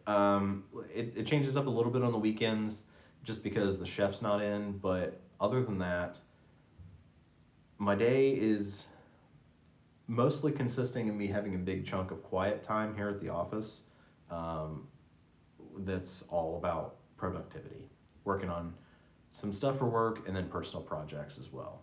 And I know that sounds boring as hell, but I gotta get some of this stuff cleared off my plate so that I can actually go do stuff that's actually fun.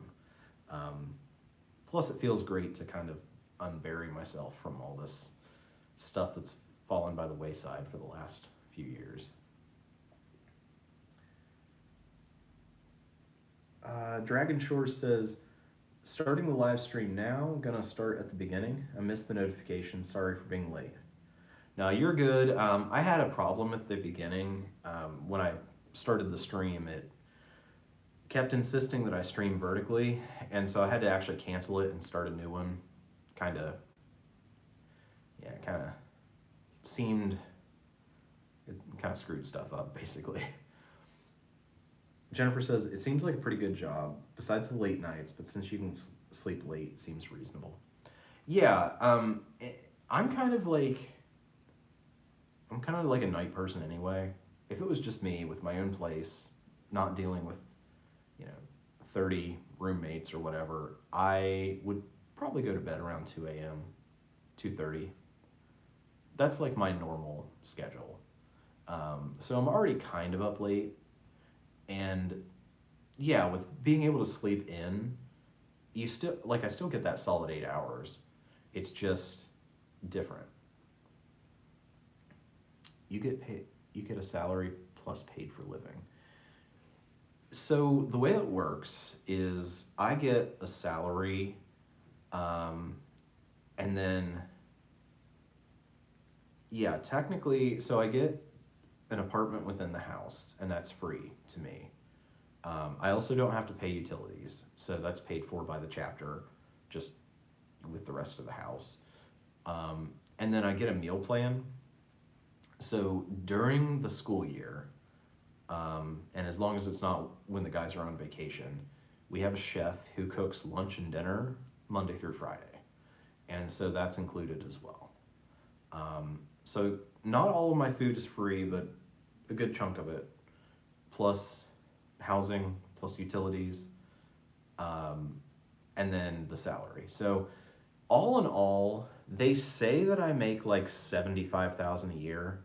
That's really not, like, that's an on paper thing. That is not true at all. What I actually make is 37,080 in actual money, and then the rest of it is they've calculated the value of like what the rent and the utilities and even down to the parking space would be, and that's how they come up with that whole total. um, I'm not disputing at all that it definitely helps that I don't have housing as an expense. That's always been my top expense. I think it is for most people. And I live in an area of the country that is very expensive. Um, like it's comparable to Boston or New York, for how much an apartment costs here. And so if I didn't have this job, I just absolutely could not live in this area. Um, it's really absurd how much rent is here. So even though my apartment's very small, it's more like kind of a micro apartment. Um, yeah. Jennifer says, so you have very low expenses now. That is great, and you should be able to take big steps on your financial goals. Very happy for you. You've struggled for so long. Yeah, I have, and that's why I know some people will say like, why are you spending $200 a month on a co-working space? Like that's a waste of money. My thoughts about it are, um, it's a way for me to actually get money coming in longer. Um, if I had to sit in that house, especially over the winter, listening to 30 guys bickering or, having a party or something, that would drive me crazy and I would hate being there. But my getting myself like a quiet place to go that's nearby so I can go back quickly if need be, um, and a place to focus on more like adult endeavors and being productive.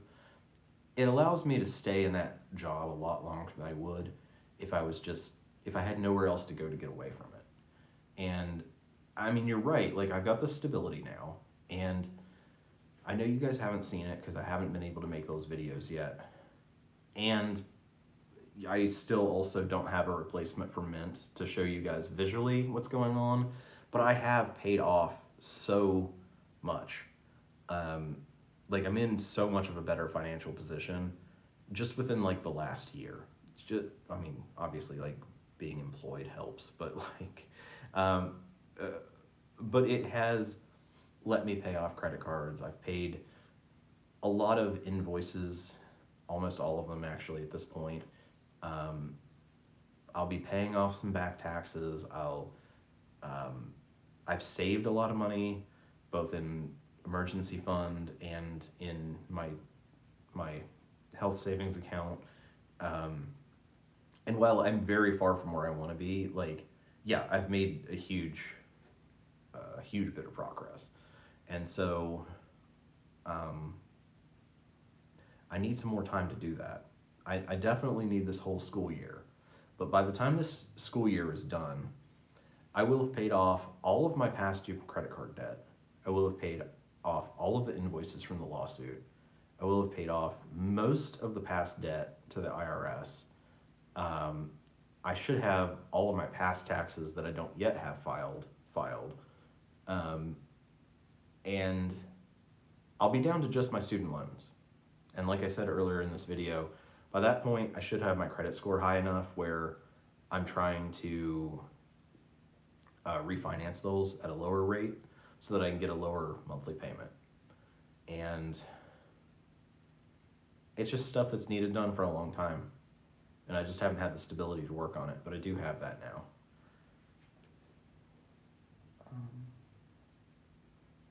So yes, I very much want to be financially stable, and I'm getting there. It's just going to take me. I'm saying a year and a half until I'm feeling pretty solid. Dragon Shore says, how do you feel about your financial progress with your salary? I know rent and utilities can eat a lot of anyone's budget, so without those, but a little lower starting paycheck, do you feel it's competitive? So I feel like that's kind of like two different questions. How I feel about my financial progress, I'm really happy with. Like I was just telling Jennifer, I have made what seems like an incredible amount of progress, even though you guys haven't really been able to see it. And that's another thing I'm working on the back end, is a way for you guys to do that. This light is bothering me. Give me a second. Oh my gosh, I don't know if that's any better. I don't know. That might have made it worse. There's like an overhead light that was just like shining right here. Okay. Well, I don't have those fancy lights in the back to take care of the shadow, but otherwise. Okay. So that's how I feel about my financial progress. Is essentially I'm really happy with it, and I'm kind of anxious to share it with you guys, like good anxious, because I definitely have some wins to show you about. And then the second half is, how do I feel it's competitive? Well, that's the part where I have to be a little negative about it, because I actually don't make all that much money for the position that I'm in. It does pay very slightly more than what I made before, but I did get like a 3% increase for like inflation for my second year of my contract. But the thing is, there are house director positions that pay a lot more. So that's one thing that's different. So as far as it being competitive, I'm going to say it's actually kind of not competitive for the industry, but it was still an increase over what I was getting. So that's kind of where it is. And I'm going to stay here at least this school year, and more than likely the school year after that. And I'll see where things are at that point. Whether I think I'm ready to, do something else full time, or if I want to continue doing this. And maybe in a year or two, maybe that's something that I can do for another company. So let's see here. TD says, will your student loans be written off at some point, or are you just expected to pay them till you die? Well, both. So, because I have private and I have private and federal student loans. So my private student loans I do have to pay, pretty much. I mean, maybe there's some ways out of that, but I'm not going to try that. I'm just going to pay them. Basically, with the issue with them is that I wouldn't really be paying them till I die, because even though my huge payment I'm paying every month, very little of that is going to actual principal, they're still on a payment schedule. And I'm pretty sure that it's 2034? I think that's when they're scheduled to be paid off. I think. I have a spreadsheet that maps out the amortization of the loan, but I think it's 2034. So 9 years more, and those will be gone. The federal student loans are the ones that I kind of pay till I die sort of thing. But the thing is about those, my federal student loans I have been paying on for 13 years. And with those, they're either forgiven after 20 years or 25. And because my loans are older, I have to do the 25 years. So I still got a while to go. But with those, I'm going to just pay whatever the lowest payment amount is that I can do with the income that I have, knowing that at some point down the road, yeah, those will be forgiven. So I think, because with those would never be paid off if they weren't forgiven, because the payments, even when before the COVID pause, even before the COVID pause, even though I was making payments, the payments that they set were not high enough to take care of the interest. And if you looked at it, like, it kept ballooning over time to where it was like millions of dollars for like a $12,000 loan that I took out. But of course, it's never going to get to that point because it's just going to get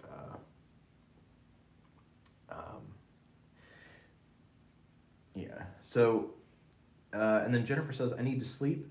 It's 11 p.m. and I start at 6. Whew. That is rough. Good night, everybody. Nice chatting to you again. I like this community. Cool. Thank you. You're probably gone by now, but I'm glad you're here. Yeah, 6 a.m. Whoa. Yeah, that is not a thing I do. All right. I mean, even if I didn't live in a fraternity house, that would not be a thing I do. All right. Yeah, and you know what? I do like that. Even, I mean, it'll be better once I start posting videos again, but I do like that the same people are here and that we can talk and you guys can talk in the comments. That's a new thing too. If you guys go to the new community page, you have to go to my profile. You have to go to like my channel, and then under the description it says like visit community. You guys can post in there. Like my community posts are there, but then you guys can also post topics and talk to each other on there too.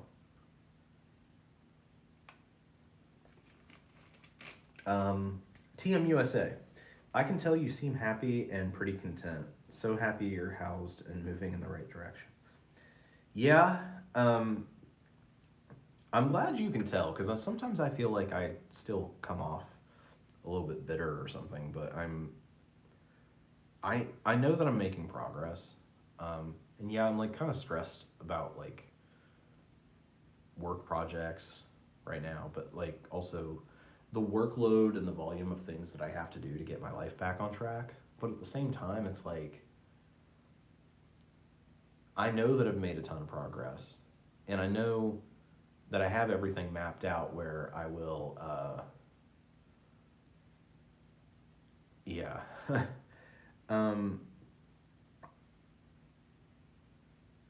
I will, I'll continue making progress. It's just a really, really long road. And oh, well, hello, thank you. Jennifer just sent a super chat of 100 Swedish krona. All right. Almost forgot to contribute. Thank you for bringing value to my Sunday evenings every month. Now it's good night. All right. I'm gonna heart that. Awesome. Well, get some sleep. I'm sorry I kept you up late. But good luck with your 6 a.m. because that's tough. That is you're pretty hardcore for that. So thank you for the super chat, and yeah, we'll do this next month, and hopefully I can actually get some other videos up in the month as well. Appreciate you being here.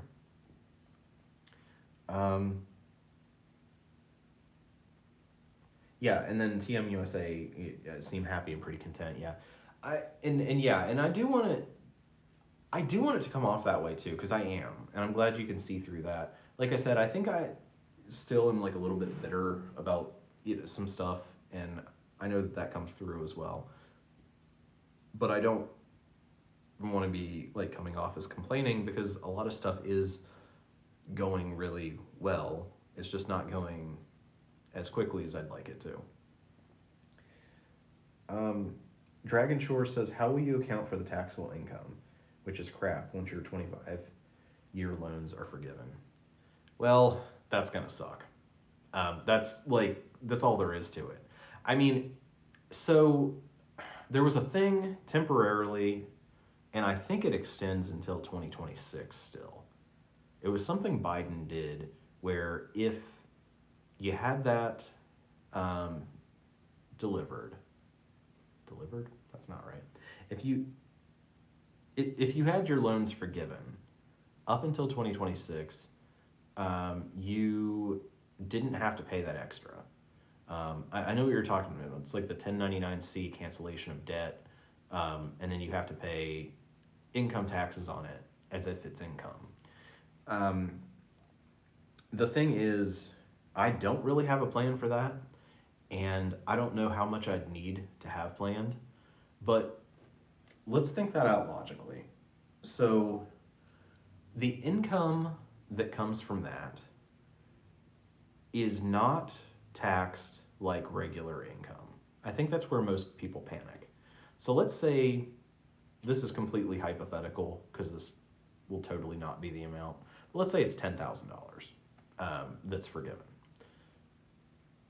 Normally, if you had a $10,000 income, you'd have to pay income tax at the income tax rate, which $10,000 I think would be 10% tax bracket. So that means I'd have to pay $1,000 tax, right? And then we also think, well, you've got to pay FICA out of that, right?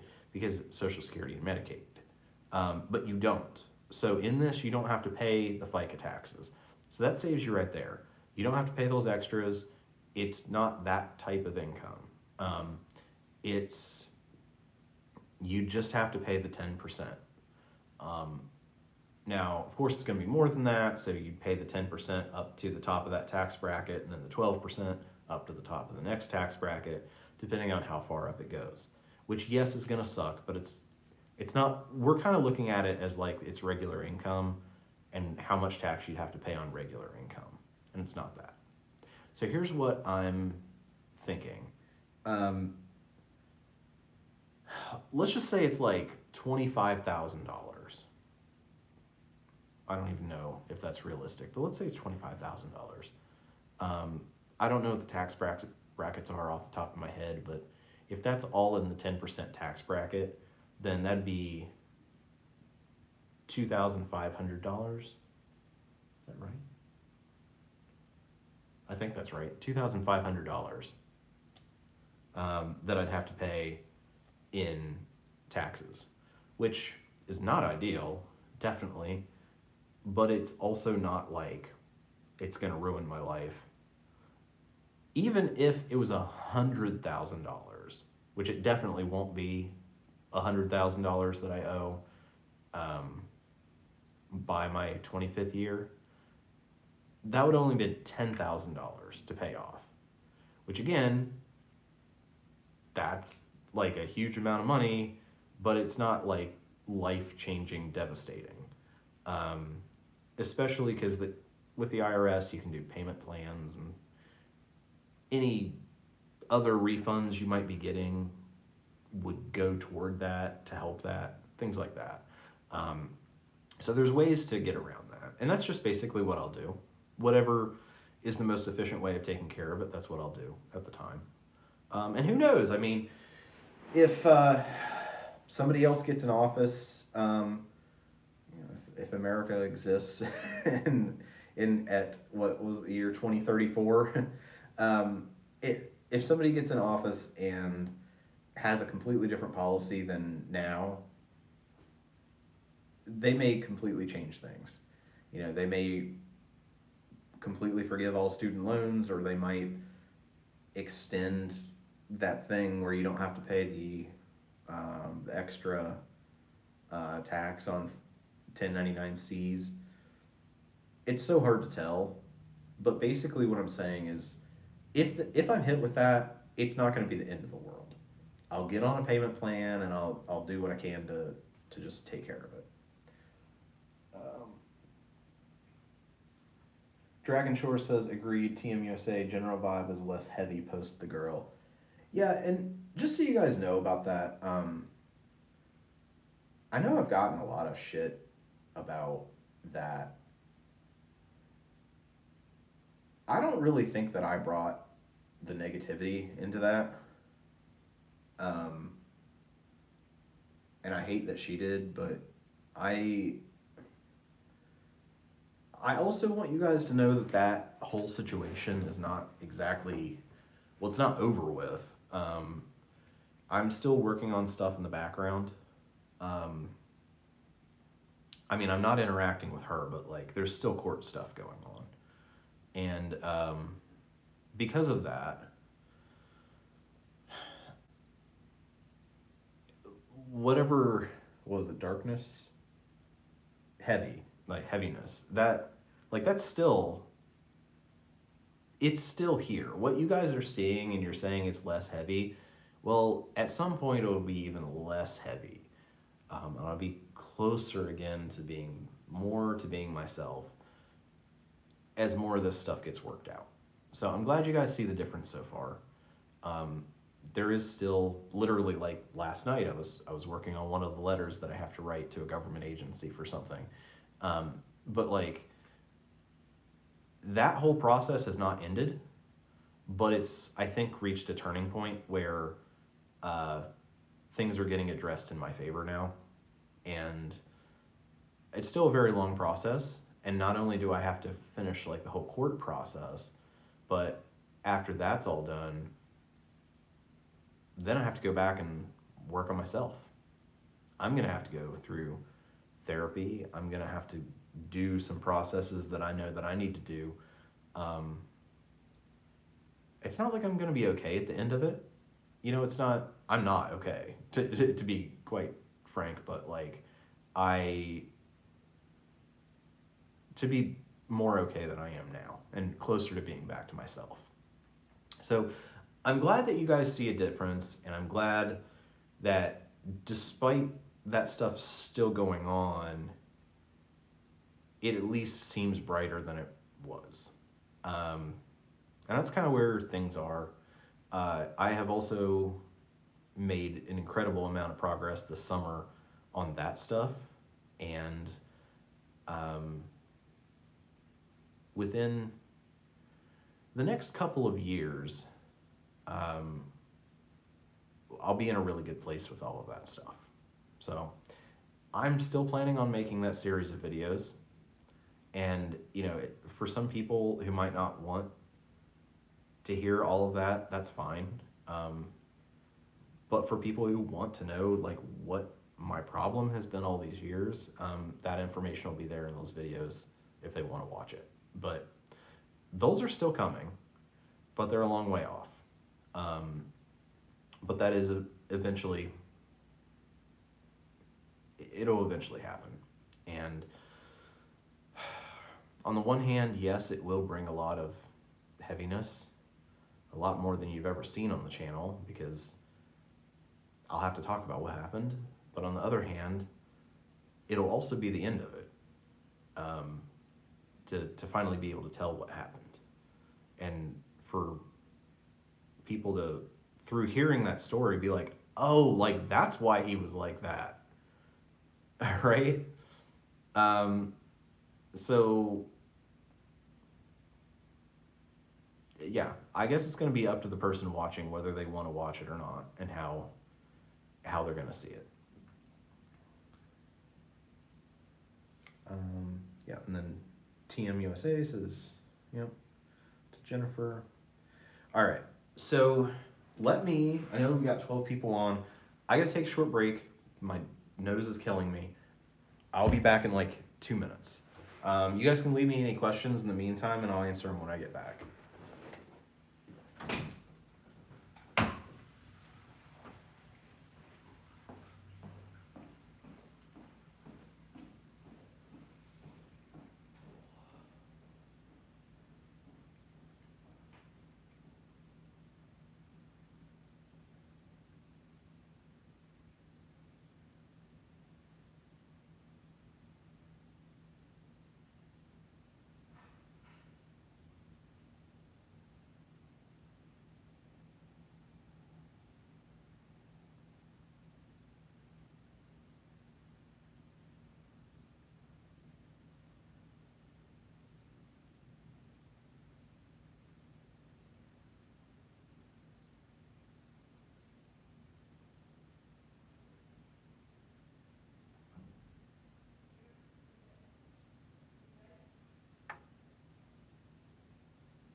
Okay, I am back. Thank you guys for sticking with me. Actually, more than when I left. All right, no new comments. So, you guys feel free whenever you have something to say. But, yeah, so I just wanted to say, as far as getting videos done this month, now that things are mostly wrapped up with the move-in, which was a very surprising, I don't want to say waste of time, but like, there was a lot more that went into that than what I thought there was going to be. So now that that's over with, what is going on with the lighting here? All right, now that that's going on, so now that that's over with, I do actually have time to make the videos that I haven't had time to make all summer. I'm just going to go ahead and set this right now.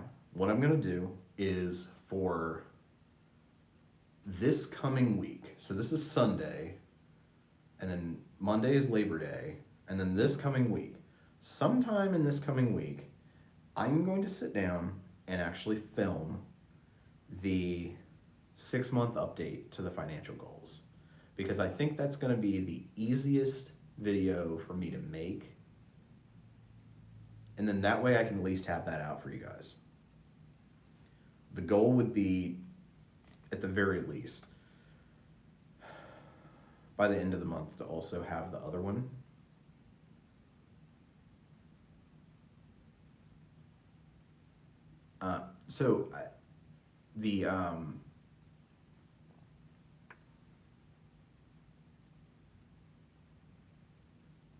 Sorry, I got distracted. But yeah, the other video will be about my student loans. The only thing is, I have to gather a lot of data for that to compare the before to the after.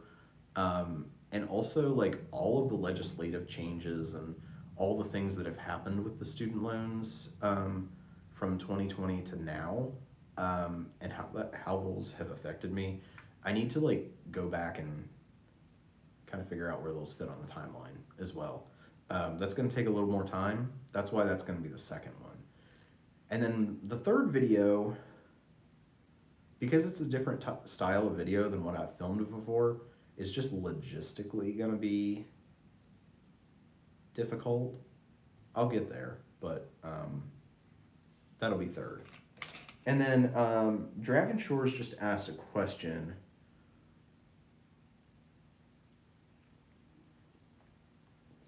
Maybe a spoiler, but have you found something else to use for net worth / progress that Mint would visually show? I was a fan of the visual aid. Yeah, I really want to have something to show you guys visually, because like I've said, I feel like this light just keeps getting brighter. What is going on?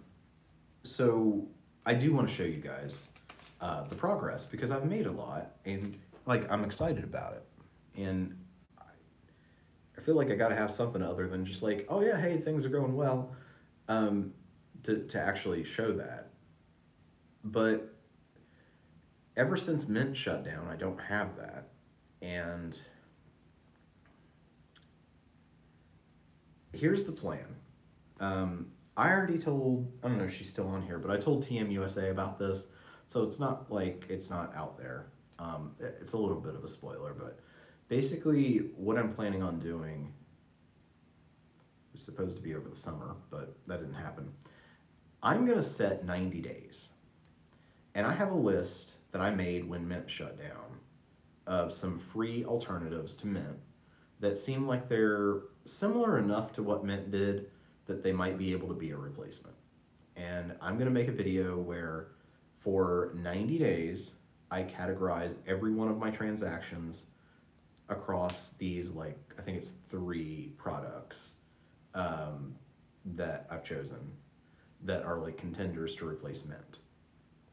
And basically, I'm going to show it along the way, and that at the end, I'll kind of review each one, and then choose which one I'm going to do moving forward. At that point, on the back end, it'll just be like before, where every few days or so, on my end, I just go in, make sure all my my transactions are categorized correctly, and I'll set a budget at the beginning of the month, that kind of thing. And then what it'll look like on your end is I'm probably gonna do, I haven't figured out the specifics yet, but I'll do something similar to last, like what I did with Mint, where there was like a budget review every month, where I showed the charts and everything. I haven't decided if I'm not going to do it every month, but do it quarterly instead, or if I want to put it, because I might put it behind the membership wall, which does exist, but I haven't launched memberships. The reason I'm thinking about doing that is just because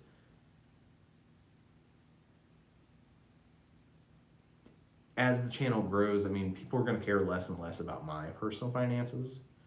And I don't mind still putting it out there. It's just, I don't know how many people are going to care about being like that specific about something about me, rather than just like something that's more of like a general information topic. But I don't really know how I'm going to handle that. Main thing is I haven't found anything yet.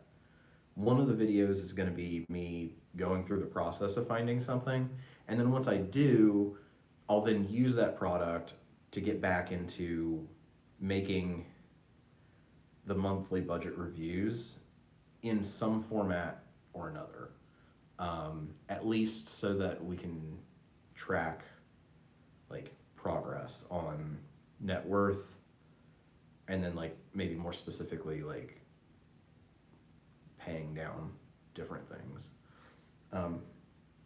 Just not sure how that's going to end up working.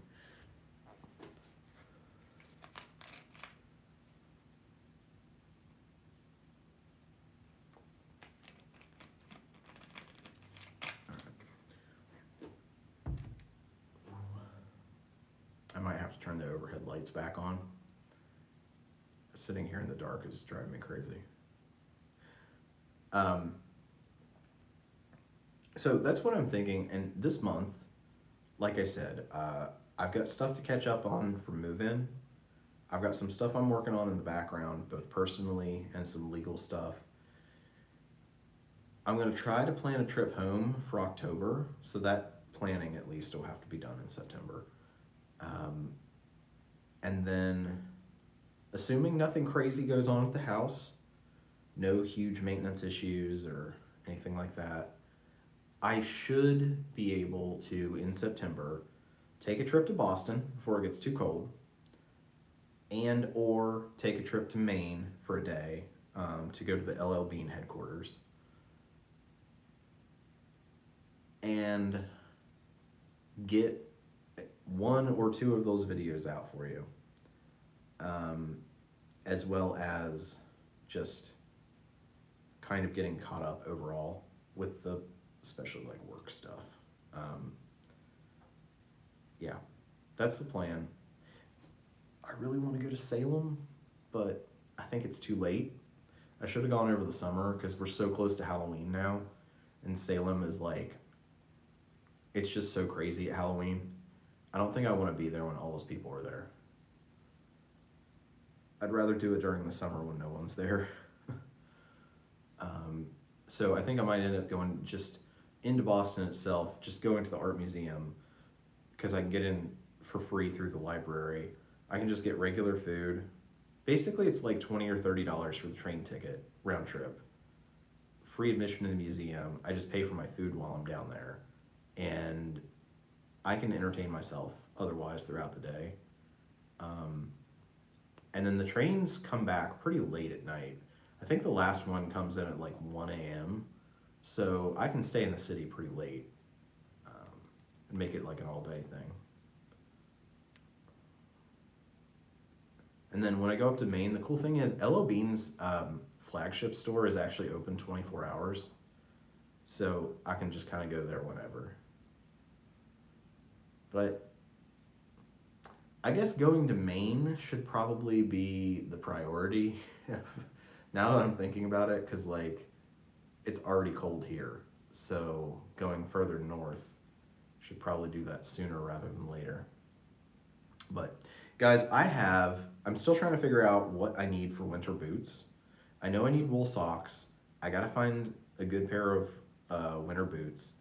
And for the first time in my life, I'm gonna be buying a heavy jacket, like a heavy jacket. Um, I know a guy who worked in Antarctica. We worked together at Candid, and I know the type of jacket that he wore there, and I looked them up, and you can buy them. Um, I thought about that because I'm like, yeah, New Hampshire, Antarctica, it should be about the same temperature. So anyway, what I think I'm gonna do, because I was like, do I have to spend so much money? Because I don't want to spend money. But I was like, should I spend? I mean, obviously, I want a very good quality winter coat because I need to stay warm. So what I ended up thinking I might do is get a Canada Goose jacket. They're very expensive, but they're also very warm. But I was looking at the reviews of them, and it seems like there are a couple of brands that are comparable but are like half the price. So I'm not really thrilled about spending a few $100s on a jacket. It's definitely not something I should be doing financially, but I am living in northern New England, so I'm gonna have to get through the winter here. Um, so I think I found a brand. Uh, I should have asked Jennifer about this. It's Swedish. And there's no way I can possibly pronounce it. But I found a Swedish jacket brand that I think it's around $800, and I was gonna try to wait until Black Friday to see if it goes on sale. Um,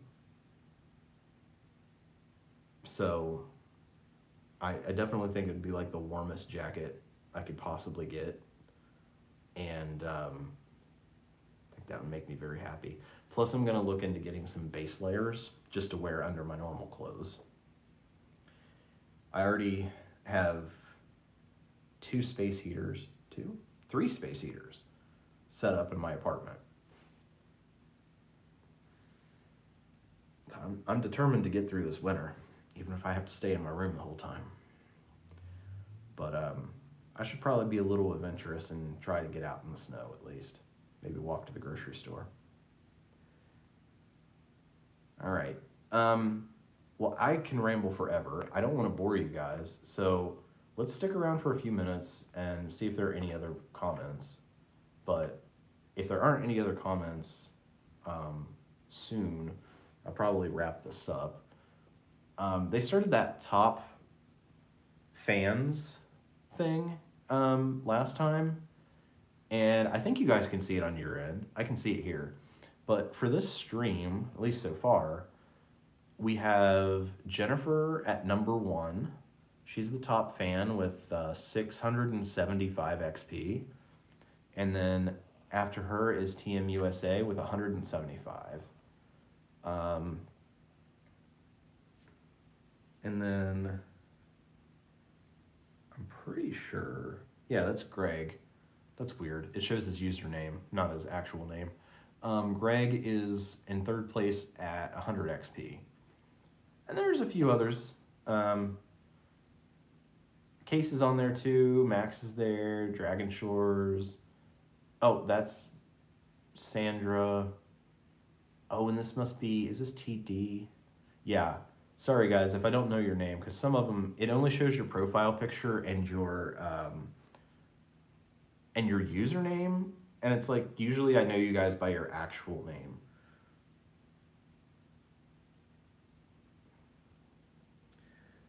TMUSA says, I only wear LL Bean winter coats. Love them. And they also have nice wool long johns. I'm going to look at that stuff when I'm up there at the flagship store.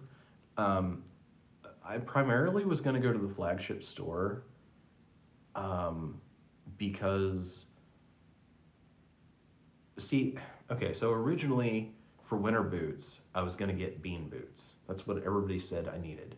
They're like, you're in New England, you need bean boots. But I went to the LL Bean store in Columbus when I was home for those couple days this summer. And I looked at them and I'm like, And they explained to me that they're made for duck hunting, which is definitely not what I'm going to be doing. I'm actually needing them for like walking around in the snow, like commuting to the grocery store and stuff in the snow. And I'm just like, I don't know. Yeah, my feet would be dry, but like, I don't know if these are the best thing. And if I'm going to be spending $200 or $250 on a pair of boots, maybe I should just get ones that are meant for snow rather than like walking around in a swamp. So that's my idea that I got to figure out. But that's why I was originally going to go up to LL Bean, because I was told they fit differently than other shoes. And so I just wanted to go to the store and get fitted for them so that I could order them online when there's a sale, but like know what size to order. But yeah, while I'm up there, I will look at,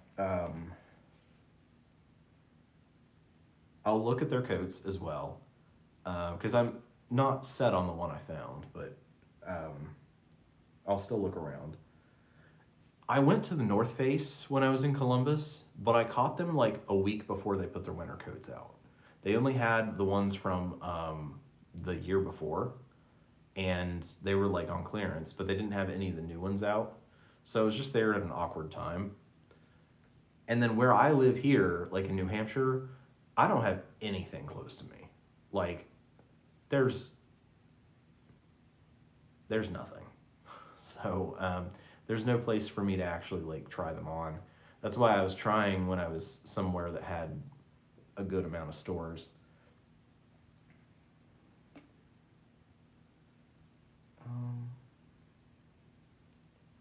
Oh, I've never done wool long johns. I can look into that. I was looking more at the base layers that are like, there's some kind of synthetic fabric.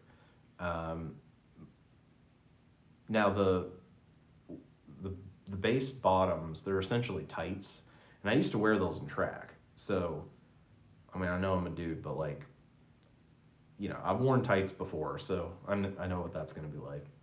But I would just put those under my jeans, basically. And then, yeah, you need the merino wool socks, like Bombas. So, I can totally get Bombas. What I would need, obviously, because I know for some reason the only Bombas I've seen are like the no-show socks. I need like long ones to wear with boots, but maybe they have those too. But yeah, I get the wool socks. I was planning on them because LL Bean has special wool socks specifically that are supposed to go with the Bean boot. And I was going to get those when I got the Bean boots, but now I'm kind of not sure what I'm getting.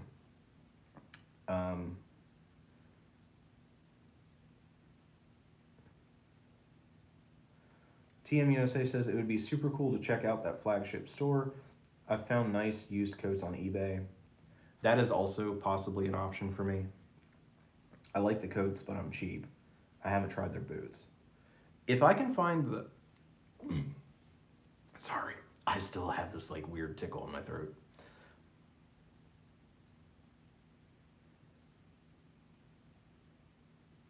Thought I heard a voice. Anyway, but I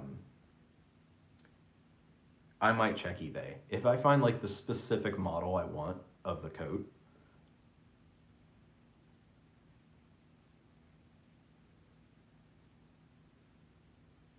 I do hear people.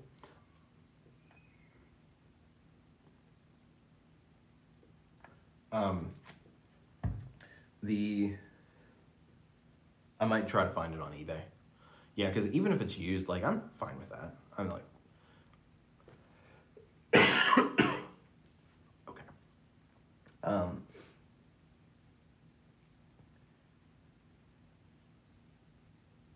Yeah, the other weird thing about the Bean boot is they've got a big heel on them.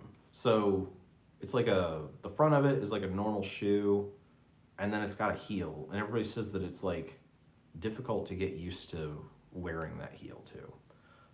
So that's like another reason, I guess, that it would be difficult for me to either wear them or get used to them.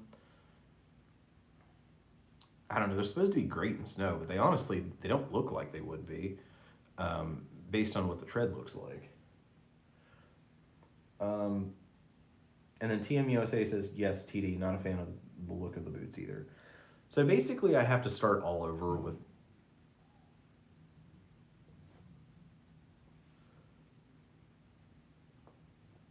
Oh, okay, they're not in here. There's people walking down the sidewalk screaming.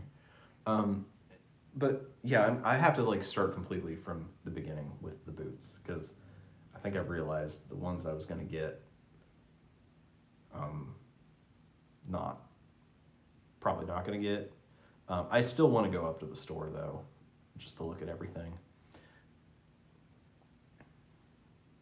Now, if I was super rich, if you go in LL Bean, the store itself, they also have duvets in there.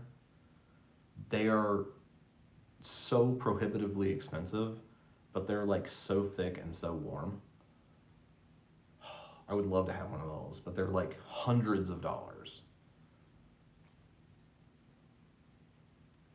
In the meantime, I mean, obviously, I don't want to spend too much money because I know I have to make this big purchase of boots and jacket for fall.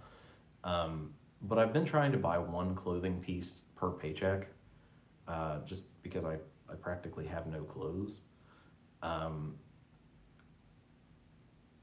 I was going to buy shorts. That's a long story.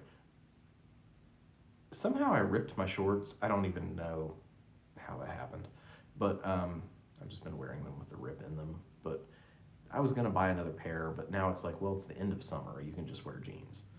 Um, so I went back to jeans, but I've been thinking, I'm like, do I want like a workout shirt, um, like a Nike Legend shirt, or do I want?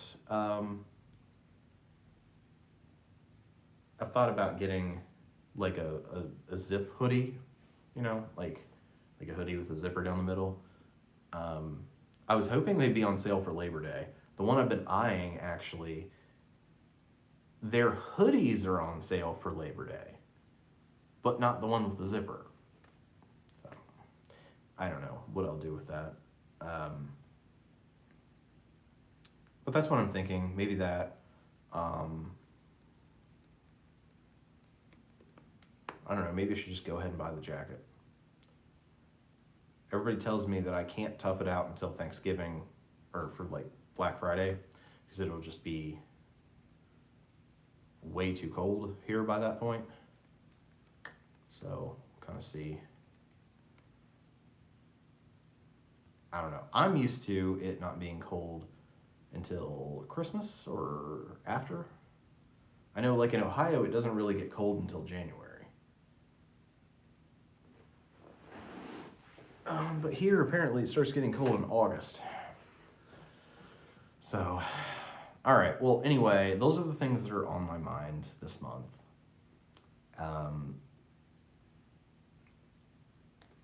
I'm just gonna keep making progress. It's these little actions every day, like 10 emails from Gmail, 10 emails from Yahoo, 10,000 steps a day. Um, that like I'm not seeing a lot of progress with it right now, but just doing that stuff consistently every day eventually is what's gonna get a massive project done. And as long as I have a few supplies to get me through the winter, I should be here until spring where everything's back to normal. So um, I'm glad you guys stuck with me today, even with the problems at the beginning. Thank you for the likes. There's 5 so far. And thank you to Jennifer for the 100 kroner. I will get you guys a video this month. I'm telling you right now, I'm setting it on my calendar for this coming week to film it. And that's part of me getting back on track, so we'll try to do that. So I don't see any other comments, so I'm going to wrap up here. I got some work projects I got to work on today and tomorrow. And other than that, just look out for a video from me within the next couple of weeks. It'll be financial stuff, and we'll do this again at the end of next month. Here it'll probably be winter by the end of next month. So maybe I'll be wearing that jacket in the next video. So, all right, thank you guys for being here, and I will get you a video up here in the next couple of weeks.